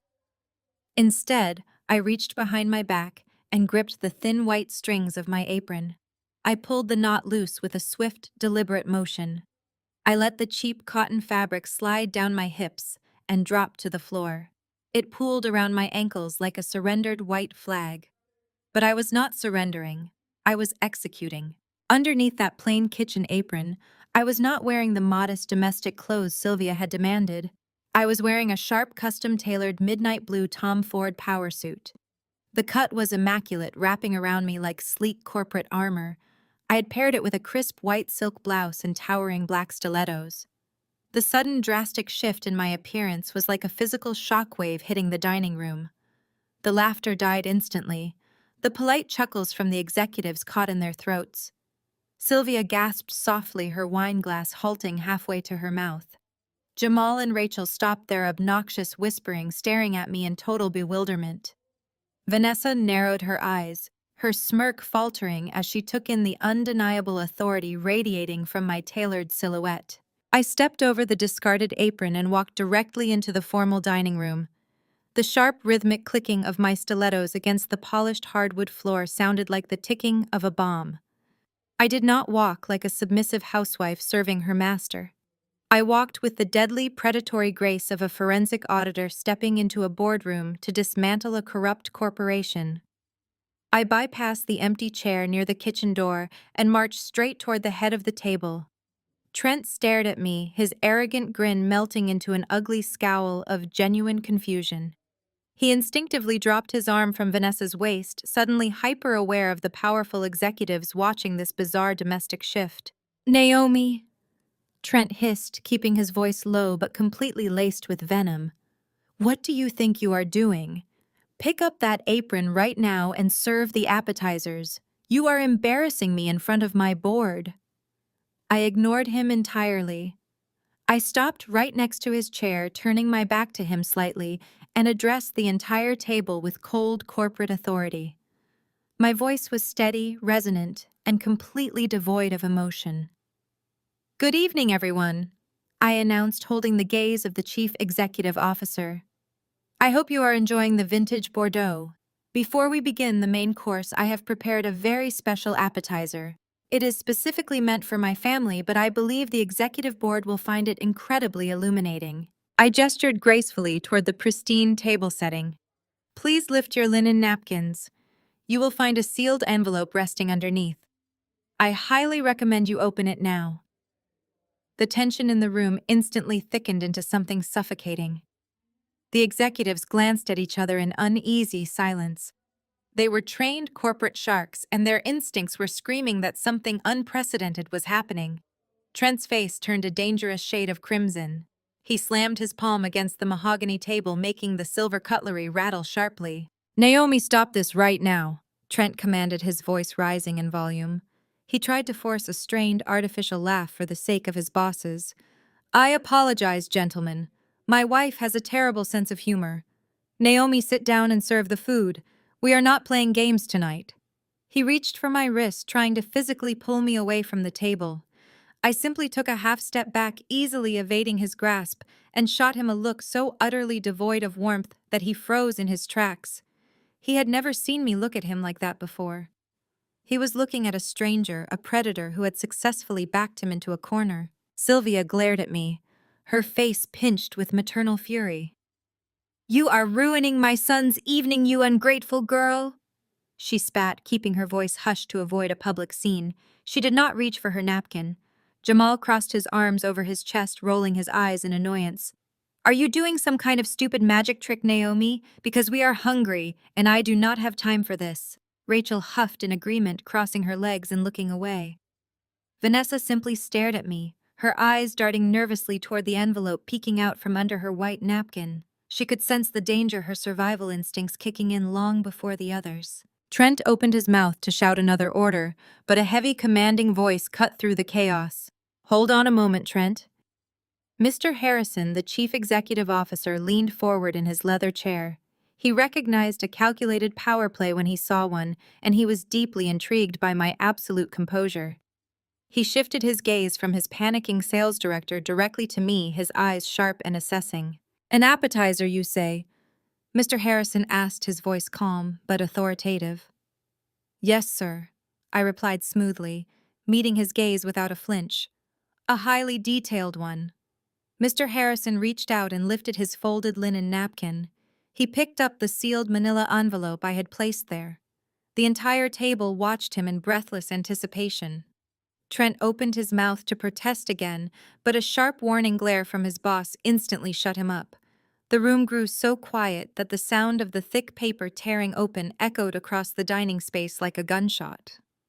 Mr. Harrison slid the heavy stack of documents out of the envelope.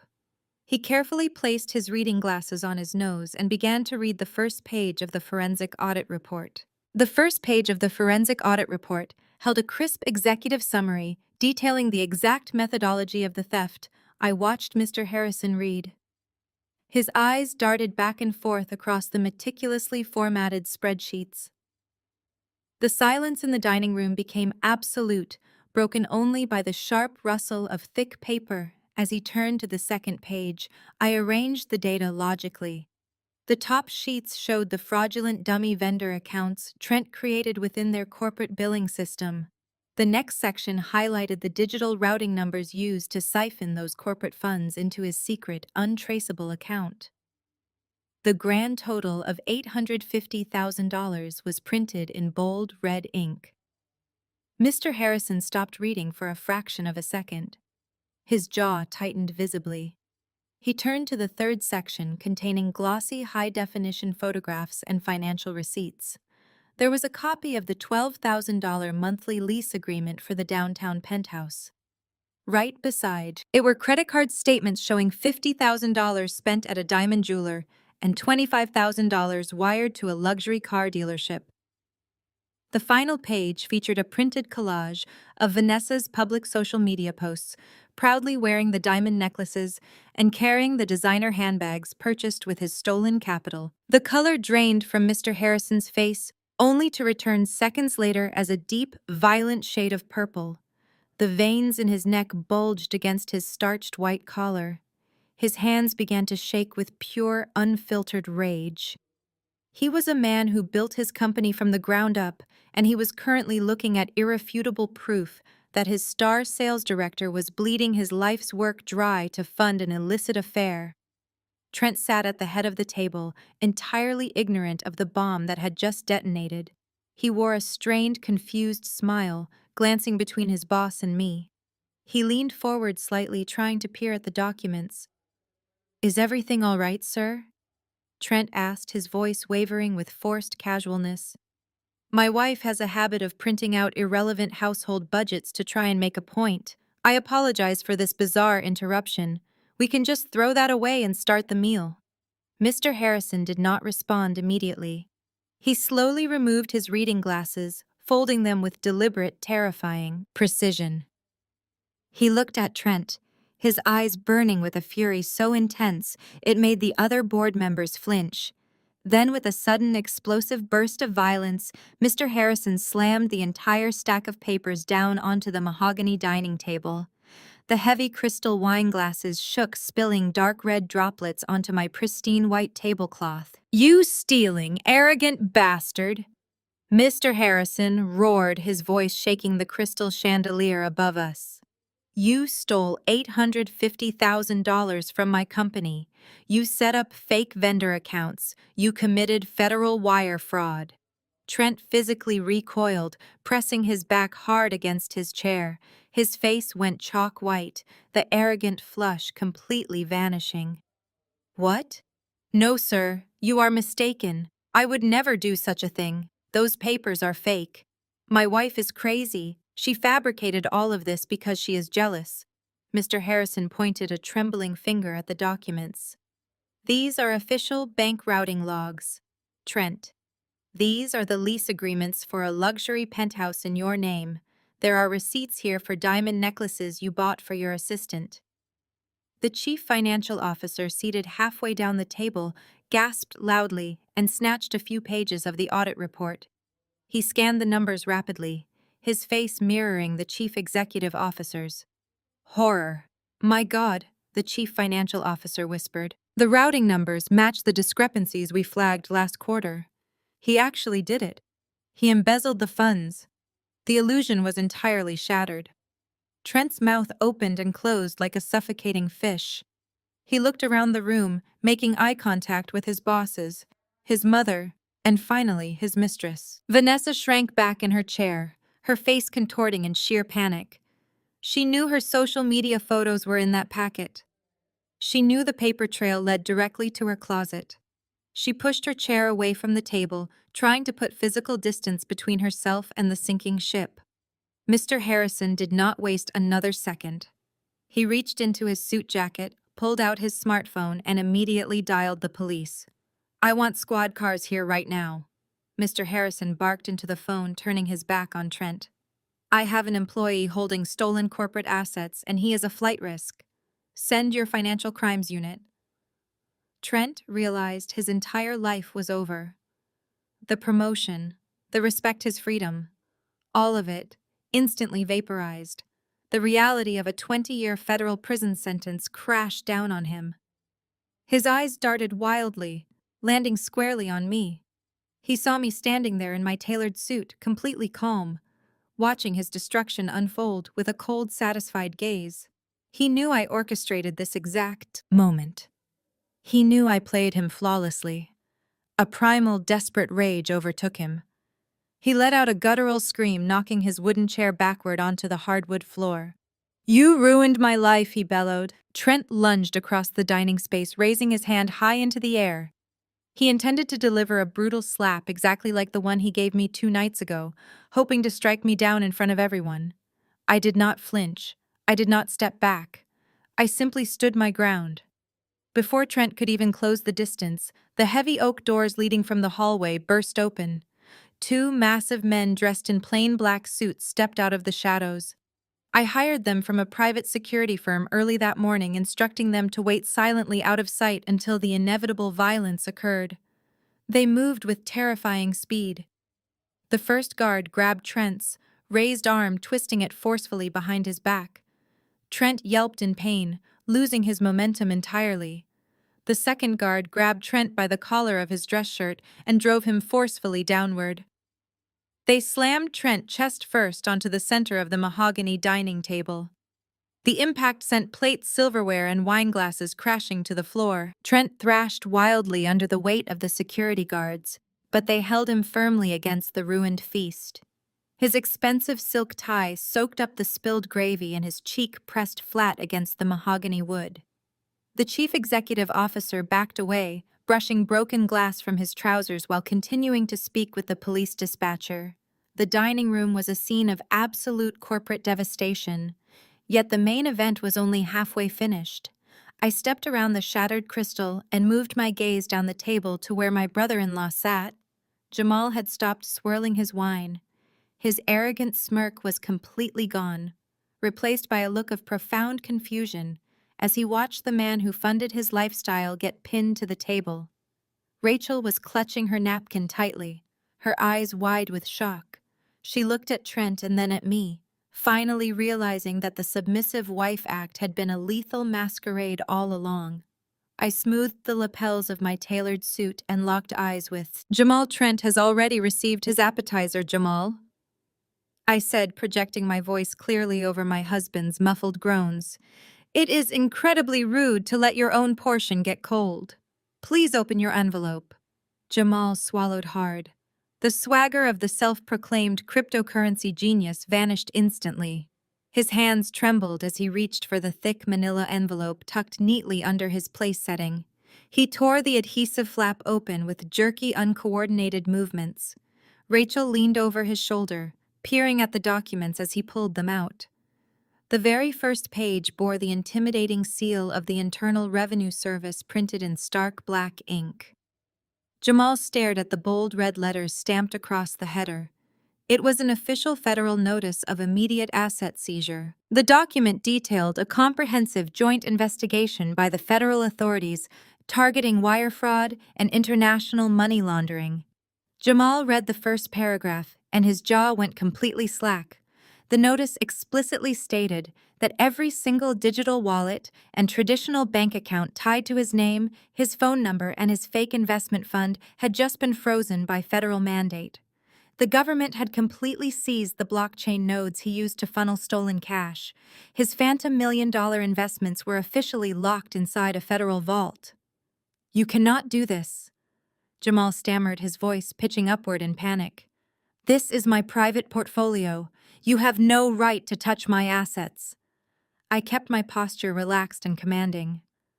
"I did not touch your assets, Jamal," I clarified smoothly. "The federal government touched them.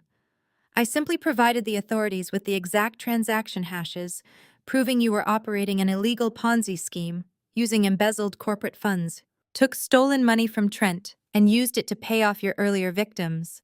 That makes you an active participant in a federal money laundering operation. Your accounts are zeroed out. Jamal, you are completely broke, and the authorities are actively building your indictment right now." Rachel gasped, snatching the second page from his hands. Her eyes frantically scanned the dense legal text. "Jamal, what is she talking about?" Rachel shrieked, her voice echoing off the high ceilings. "Where is the money, Jamal? Where is our vacation fund? What did you do to our savings?" Jamal ignored his wife, his hands shaking violently as he pulled the third document from the envelope. This was the final nail in his financial coffin. It was a certified copy of the $200,000 hard money loan contract he had forced me to guarantee just 2 days ago. I watched his eyes dart to the bottom of the page, searching for my personal social security number. Instead, he found the 9-digit employer identification number of a bankrupt phantom entity. Jamal looked up at me, his breathing erratic and shallow. His face was a portrait of absolute terror. "What is this?" Jamal demanded, holding the paper up. "What did you sign, Naomi? This is not your personal identification number." I smiled, a cold, surgical smile. "That is the tax identification code for a defunct shell company I bought 5 years ago," I explained, keeping my tone conversational. "You and Trent were so eager to bully me into signing that bridge loan, you never bothered to check the entity securing the debt. The private lenders just received notice that the guarantor is a legal ghost. They cannot collect a single penny from me, Jamal. That means the entire $200,000 debt falls entirely on you. You are completely personally liable for a massive high-interest loan, and your bank accounts are currently frozen by the federal government.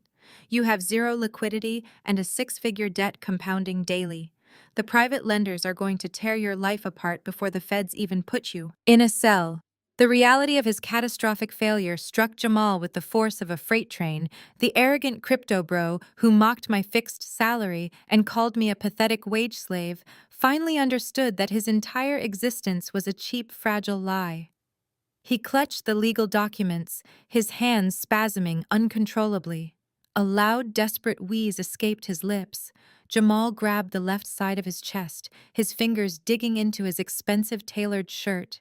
He collapsed forward, knocking his plate aside, and dropped heavily to his knees on the hardwood floor. He knelt among the broken glass, grasping at his chest as the panic attack overwhelmed his nervous system. Rachel stood up, knocking her chair backward. She looked down at her husband writhing on the floor and unleashed a piercing, hysterical scream. "You ruined us!" Rachel shrieked, pointing an accusing finger at Jamal. "You promised me we were rich. You arrogant, stupid fool. You lost everything. We have nothing left." She kicked the crumpled envelope across the room, sobbing wildly while Jamal remained paralyzed on the floor, choking on his ruin. Let us watch them suffer completely. The dining room was a spectacular symphony of destruction. Trent remained pinned against the mahogany wood by the security personnel, his expensive suit stained and ruined. Jamal was still gasping on the floor, clutching his chest in a desperate panic, while Rachel shrieked insults at him. The corporate executives stood near the edges of the room, completely paralyzed by the sheer magnitude of the financial bloodbath they were witnessing. Yet there was one person left at the table who had not yet faced her reckoning. I turned my attention away from the pathetic display on the floor and locked my eyes onto Sylvia. My mother-in-law sat frozen in her chair, her sequined dress looking absolutely ridiculous amidst the chaos. Her face had lost all of its arrogant color, replaced by a sickly pale hue. She clutched her linen napkin with trembling hands, her knuckles turning stark white. She stared at the thick manila envelope resting in front of her place setting as if it were a venomous snake ready to strike. She had spent my entire marriage treating me like an unpaid servant, destroying my belongings, and asserting her absolute dominance over my household. Now she was realizing that her entire reality was a fabricated illusion. "Sylvia," I said, my voice cutting through Rachel's hysterical sobbing. "You are being incredibly impolite. You have not opened your special gift yet. I prepared it specifically for you." Sylvia looked up at me, her eyes wide with mounting terror. She swallowed hard, her throat visibly bobbing, but she refused to touch the envelope. She looked toward Trent, hoping her son would somehow break free and save her, but Trent could not even lift his head. He was completely defeated, his financial and personal ruin displayed for his entire corporate board to see. With no one left to protect her, Sylvia slowly reached out. Her hands shook violently as she grabbed the edge of the envelope. She tore the paper flap open, her breathing growing rapid and shallow. She pulled out a crisp white stack of legal documents and stared at the bold, capitalized letters printed across the very top page. It was a formal, legally binding 24-hour eviction notice. Sylvia blinked rapidly, completely unable to process the legal terminology. She flipped to the second page, her hands trembling so badly that the paper rattled loudly in the quiet room. The second document was a certified copy of the property deed. It explicitly named Atlas Holdings as the sole and exclusive owner of the luxurious suburban estate we were currently standing inside. Sylvia stared at the legal name, her brow furrowing in desperate confusion. She looked up at me, her lips parting as she struggled to find her voice. "I do not understand," Sylvia stammered, holding the papers up with a weak, trembling grip. "What is this company? Trent owns this house. He pays the mortgage every single month. He told me this was his property. You cannot evict me from my own son's house." I took slow, deliberate steps toward her chair. I moved with the cold, unyielding presence of an executioner stepping up to the block. I stopped right next to her, looking down at her terrified face. I leaned in slightly, ensuring my voice was loud enough for every single executive in the room to hear clearly. "Trent never paid a mortgage," I stated, my tone devoid of any warmth or mercy. "He paid rent to my company. You do not own this house. He does not own this house. You have 24 hours to pack your garbage and get off my property." The reality of her situation slammed into Sylvia like a physical blow. The absolute certainty in my voice, backed by the irrefutable legal documents in her hands, completely shattered her matriarchal delusion. She realized that the massive house she had been parading around, in the house she had planned to rule over as a queen, belonged entirely to the woman she had relentlessly abused and degraded. She had thrown away my expensive work suits and smashed my priceless antique vase, believing she was untouchable. Now she was looking at a legal mandate forcing her out into the freezing rain. Sylvia began to hyperventilate. Her chest heaved dramatically, and short, frantic gasps of air escaped her lips. The arrogant facade she had maintained for 7 years crumbled into pathetic, desperate pieces. She dropped the legal documents onto the table and covered her face with her hands, bursting into loud, ugly tears. The sound of her sobbing mixed with Trent's muffled groans and Jamal's panicked wheezing, creating a beautiful chorus of ultimate defeat. "Please!" Sylvia cried, her voice cracking as she lowered her hands and looked up at me with sheer desperation. "Please, Naomi. You cannot do this to me. I am an old woman. I have nowhere else to go. I gave up my apartment to move in here. I cannot be out on the street." I looked down at her, feeling absolutely nothing but cold, clinical satisfaction. "You should have considered your housing situation before you decided to treat the actual property owner like a servant," I replied smoothly. Your living arrangements are no longer my concern. Sylvia slid out of her chair, her knees hitting the hardwood floor amid the scattered shards of broken crystal. She reached out with trembling arms, desperately trying to grab the hem of my tailored suit. I took a quick step back, refusing to let her touch me. Naomi, I am begging you. Sylvia wailed, tears streaming down her wrinkled cheeks. We are family. You cannot throw family out into the cold. Have some mercy. I am so sorry for everything I said. I was wrong. Please just let me stay. I will do anything you want. Family, I echoed, letting a sharp, cold laugh escape my lips. You enabled his abuse. My mercy vanished yesterday.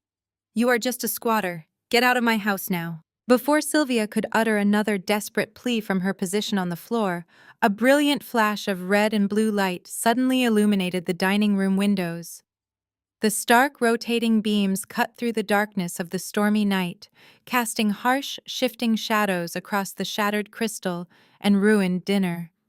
My timing was absolutely flawless. The authorities had arrived exactly on cue. The heavy thud of multiple car doors slamming shut echoed from the driveway, followed by the rapid crunch of heavy boots marching up the front walkway. The executives who had been standing in stunned silence near the walls collectively gasped and stepped further back, completely clearing a path to the center of the room.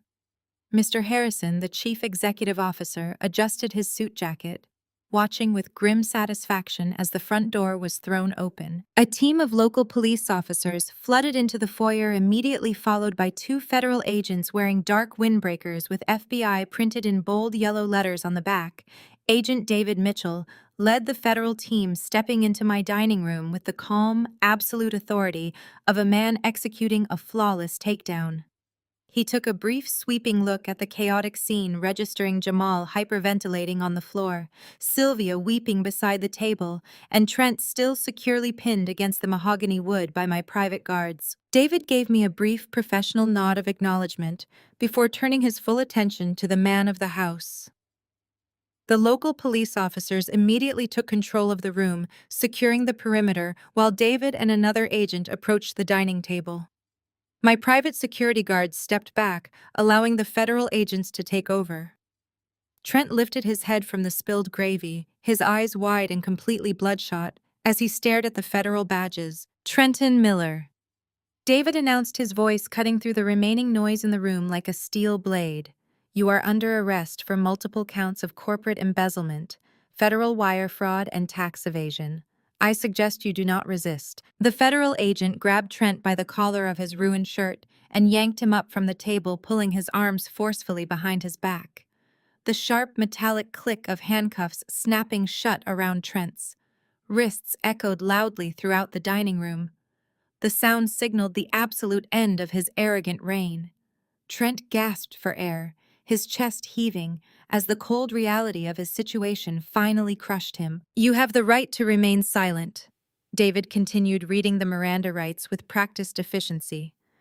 Anything you say can and will be used against you in a court of law. You have the right to an attorney. If you cannot afford an attorney, one will be provided for you. Do you understand these rights as I have read them to you? Trent did not answer the agent. Instead, his panicked gaze darted around the room, desperately searching for an exit strategy that simply did not exist. His eyes landed on Vanessa. The 24-year-old mistress had slowly backed herself into the far corner of the dining room, trying to blend in with the heavy velvet curtains. She was clutching her designer handbag, the very same bag purchased with stolen corporate funds, pressing it against her chest like a shield. She looked utterly terrified. Do not just stand there. Vanessa, Trent shrieked, his voice cracking in sheer panic. Tell them I did not do it. Tell them it was a misunderstanding with the vendor accounts. You handled the paperwork. Tell them. Vanessa shook her head violently, her sleek cocktail dress trembling as she pressed tighter against the wall. I do not know anything, she cried out, her voice high and desperate. I just did what he told me to do. I am just an assistant. He gave me those things. I did not know they were stolen. Please do not arrest me. I did not do anything wrong. A female police officer immediately stepped forward, separating Vanessa from the curtains. The officer grasped Vanessa's arm, firmly pulling her toward the center of the room. Vanessa, you are being detained for questioning regarding the receipt of stolen corporate assets and active complicity in federal fraud, the officer stated bluntly. Turn around and place your hands behind your back. Vanessa let out a piercing wail as the officer secured her wrists.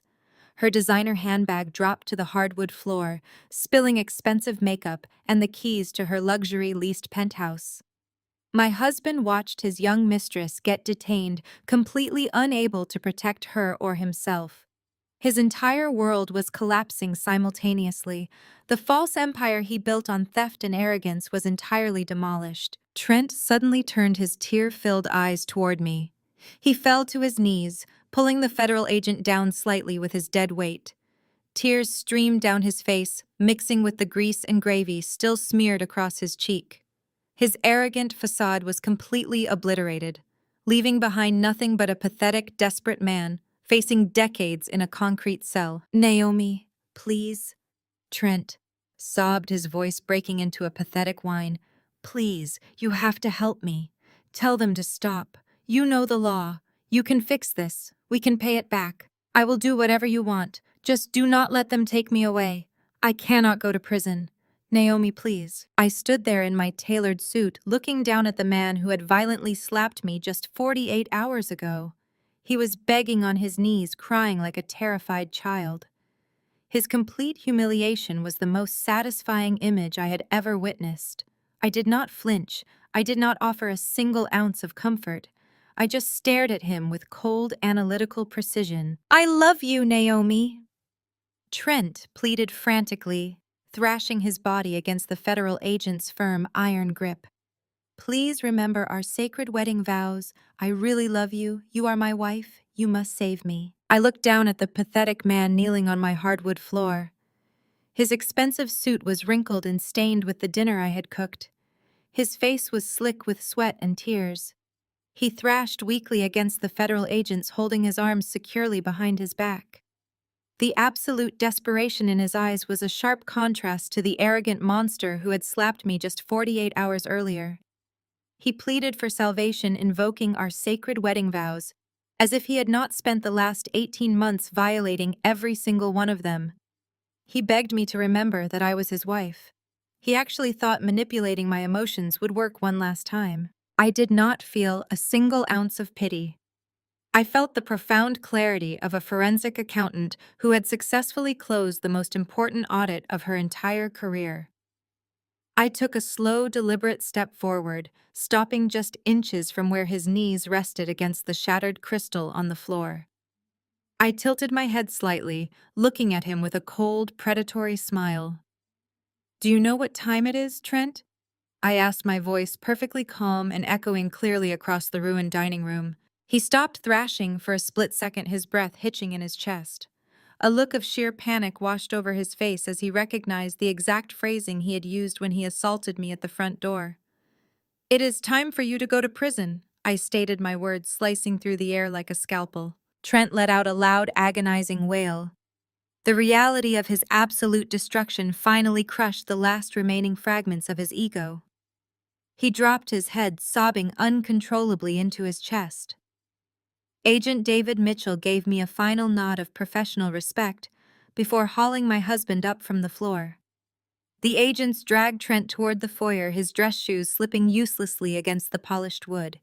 He did not look back at me. He kept his head down, completely broken. The female police officer followed closely behind, guiding Vanessa toward the front door. The 24-year-old mistress was crying hysterically, mascara running down her cheeks in thick, dark streams. She begged the officers to let her call her parents, swearing she had no idea the diamond necklaces and luxury penthouse were funded by stolen corporate capital. Her high-pitched pleas faded into the stormy night as the heavy oak door closed behind them. I turned my attention away from the foyer and walked slowly toward the large bay windows overlooking the front lawn.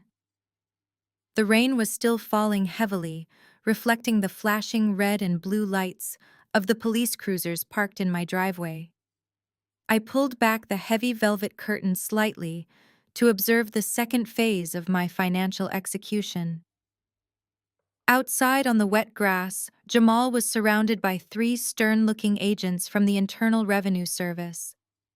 The arrogant crypto brother who had mocked my corporate salary and demanded my signature on a fraudulent loan was now shivering in the freezing rain. He held his hands up in a defensive gesture, desperately trying to explain his massive network of phantom digital wallets. The agent stood completely unmoved, holding waterproof clipboards filled with the exact blockchain transaction hashes I had provided. Jamal pointed frantically toward his leased luxury car, attempting to bargain with assets he no longer owned. Rachel stood a few feet away from him, wrapped tightly in her coat, screaming at her husband over the roar of the storm. Even through the thick glass, I could see the furious accusations flying from her lips. She realized that her entire lifestyle was a pathetic mirage. Jamal had lost all of their money, and now he was facing severe federal charges for money laundering. He had zero liquidity and a six-figure debt tied directly to a dead shell company. The private lenders would soon hunt him down for the bridge loan, and the federal government had already frozen his bank accounts.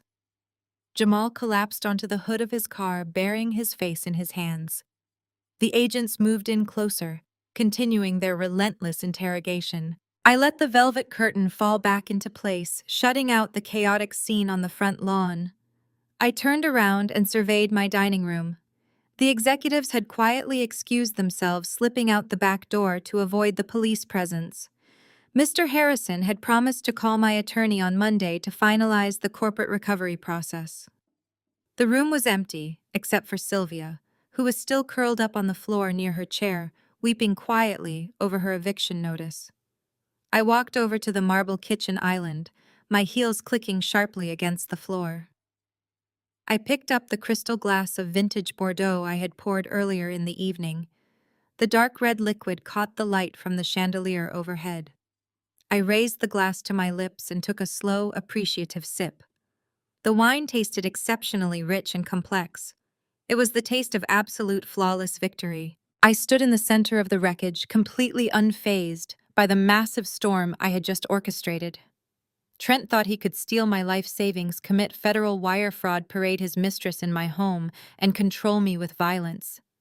Jamal thought he could bully me into underwriting his collapsing Ponzi scheme. Sylvia thought she could throw away my belongings and rule over a house she did not own. They all drastically underestimated the silent, calculating power of a woman who understands how to follow a digital blood trail. I took another sip of my wine, relishing the profound silence that was slowly returning to my property. The toxic parasites had finally been successfully excised. I simply let their own staggering arrogance lead them directly into a massive federal trap from which there was absolutely no possibility of any future escape for any of them tonight completely. The morning sun broke through the heavy cloud cover, casting a harsh light over the suburban neighborhood. The fierce storm from the previous night had washed away the lingering humidity, leaving the air feeling crisp. I stood by the bay window in my living room, holding a fresh cup of dark roast coffee. I pulled the velvet curtain back just enough to observe the final pathetic act of my in-laws' abrupt departure. The 24-hour eviction notice I had served Sylvia was expiring, and she was not taking any chances with the local police department. Down on the wet sidewalk, Sylvia and Rachel were struggling violently with their belongings. They did not have the luxury of professional movers or expensive leather luggage. Since the federal authorities had frozen all their accessible capital and seized Trent's accounts overnight, they were reduced to packing their remaining clothes into thick black plastic garbage bags. Sylvia looked absolutely dreadful. Her carefully maintained matriarchal image was completely destroyed.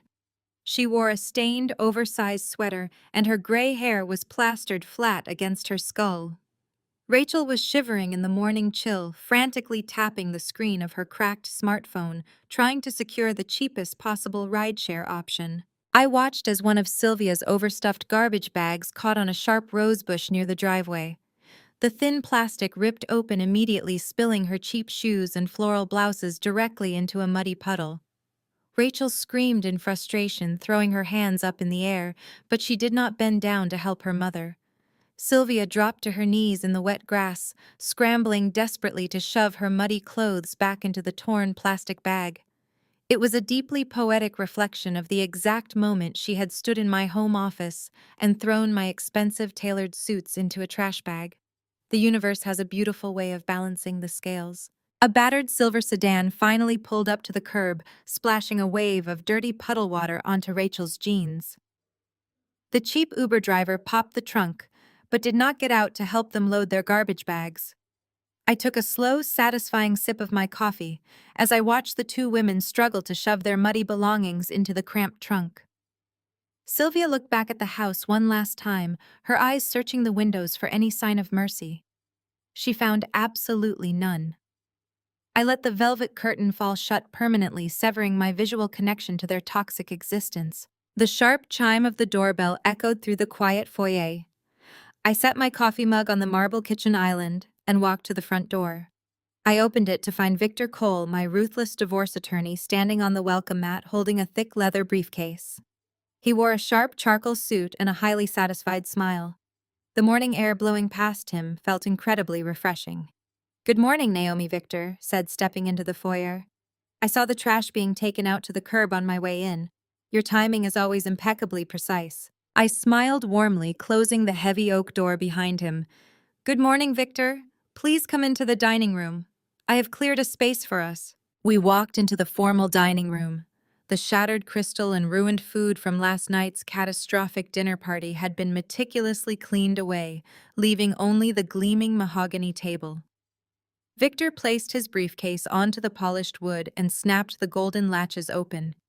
He withdrew a thick stack of legal documents, arranging them neatly in front of me. "The federal authorities moved with unprecedented speed," Victor explained, pulling a silver fountain pen from his breast pocket. "Trent is currently sitting in a federal holding cell, awaiting his initial arraignment hearing. Since he utilized stolen corporate funds to maintain his lifestyle and drained your joint savings account prior to his arrest, his legal standing in this divorce is essentially non-existent. We are filing for an expedited dissolution of marriage based on gross financial misconduct and active criminal fraud." I picked up the silver pen, feeling the cool, heavy metal between my fingers. I looked down at the divorce petition. The legal language was aggressive and absolute. Trent had absolutely no assets left to contest the separation. I signed my name on the first line, my signature flowing with confident, unyielding precision. "This next stack covers the total asset forfeiture." Victor continued, sliding another set of documents forward. "We are legally seizing the entirety of his remaining personal retirement accounts, his vested stock options, and any residual liquid capital hidden in secondary accounts. This total seizure will act as direct legal restitution for the $150,000 he fraudulently withdrew from your joint savings account. Since you provided the federal government with the primary evidence for his embezzlement conviction, the courts are granting your restitution claims absolute priority over any other civil penalties." I signed the second document, then the third and the fourth. I moved through the paperwork, methodically, legally stripping Trent of every single financial safety net he possessed. He had threatened to throw me out on the street with nothing just a few days ago. Now I was legally guaranteeing that he would leave this marriage carrying massive debts and a lengthy federal prison sentence. I signed the final page and handed the thick stack of papers back to Victor.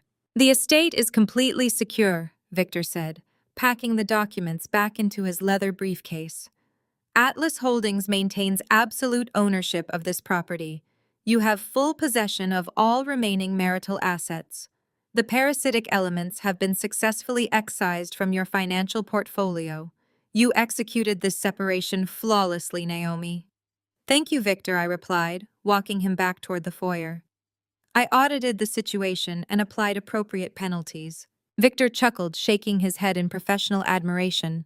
"I will file these with the court judge before noon. Enjoy your freedom." After Victor walked out the door, the heavy silence of the house wrapped around me like a warm embrace. I had reclaimed my space, my assets, and my dignity. 6 months have passed since that spectacular morning. I am currently sitting in my brand new corner office on the 45th floor of a premium downtown high-rise. The panoramic glass windows offer a breathtaking view of the city skyline, a daily reminder of the heights I have reached entirely on my own merit. My forensic accounting firm has quadrupled in size, expanding beyond my wildest dreams and expectations today.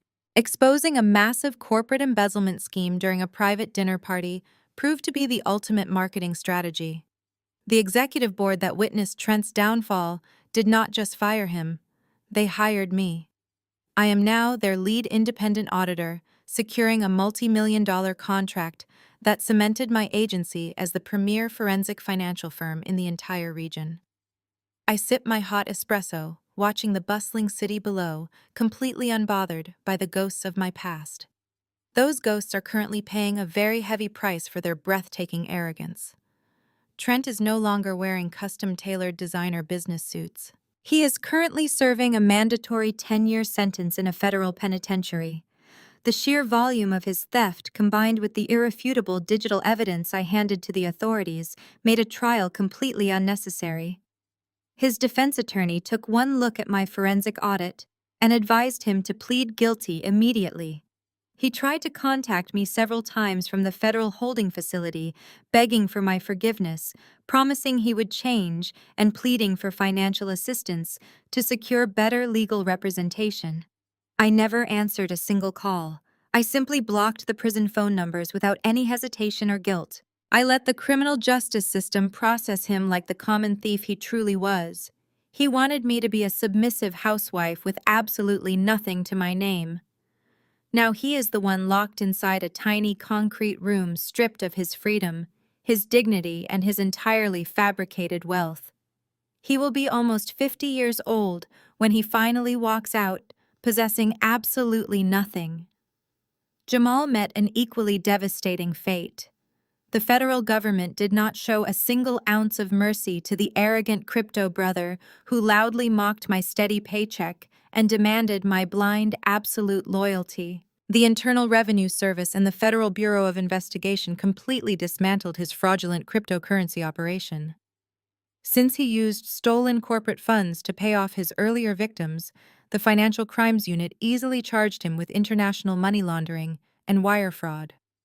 Jamal is currently serving a 7-year sentence in a different federal facility.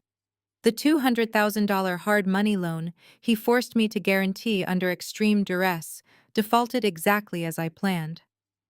Because the legal guarantor was a bankrupt phantom shell company, the aggressive private lenders held Jamal completely and personally liable for the massive debt. The utter financial ruin completely crushed his fragile, arrogant ego.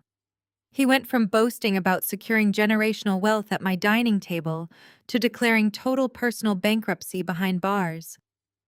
Rachel and Sylvia experienced their own spectacular fall from grace.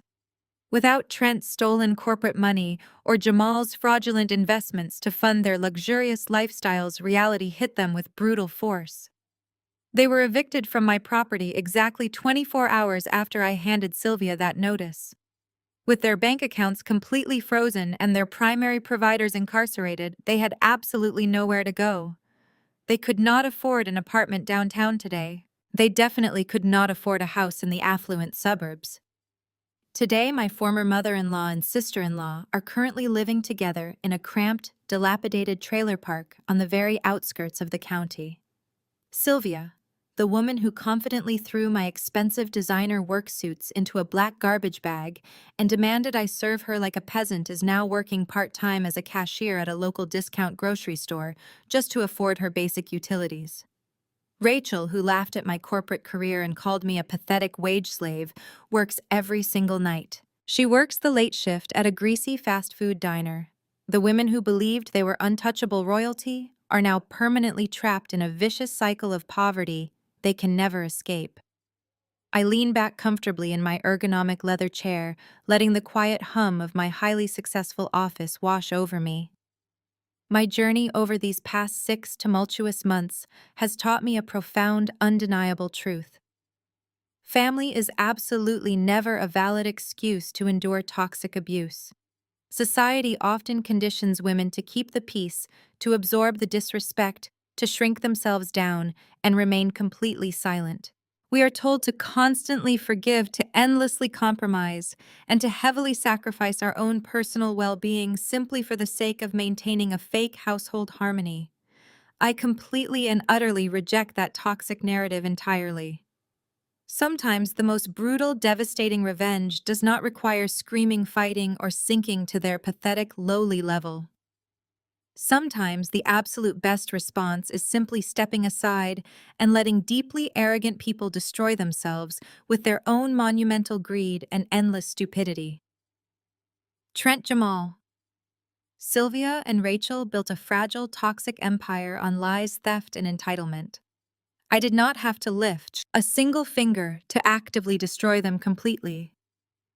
I only had to carefully document their financial crimes, secure my personal borders, and let the crushing weight of their highly illegal actions pull them down into the dark abyss. I easily survived their abuse, audited their lies, and capitalized on their spectacular downfall. I took back my power, my property, and my absolute total freedom today. Have you ever used someone's own arrogance to completely destroy them? Share your story in the comments below, and do not forget to hit like and subscribe for more stories of taking back your power. The story we just explored offers a profound masterclass in dealing with toxic environments and deep betrayal. The most crucial lesson we can extract from this journey is that true power does not lie in loud confrontations or emotional outbursts, but rather in cold, calculated silence and strategic preparation.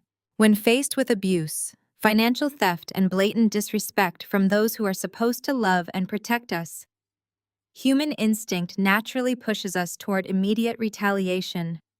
We want to scream, cry, and demand immediate justice on the spot. However, this situation beautifully illustrates that reacting emotionally only feeds the fragile ego of the abuser. Manipulative people thrive on making their victims feel small, chaotic, and entirely out of control. By absolutely refusing to give them the dramatic reaction they desperately craved, the protagonist protected her mental clarity and maintained the upper hand. Her silence was never a form of submission, it was a highly tactical withdrawal. She utilized that quiet space to gather irrefutable evidence, legally secure her hard-earned assets, and build an impenetrable fortress around her future. This teaches us a vital reality about self-preservation. Boundaries must always be backed by tangible actions, not just empty threats or endless draining arguments.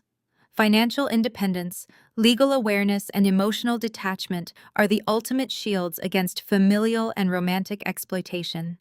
Instead of trying to fix deeply toxic people, she simply stepped aside and let the crushing weight of their own arrogance and greed completely destroy them. Ultimately, this narrative serves as a powerful reminder that you do not owe your loyalty, your resources, or your peace of mind to anyone who actively seeks to diminish your worth. Take a moment today to evaluate the boundaries in your own life and start building the unshakable foundation for your complete independence.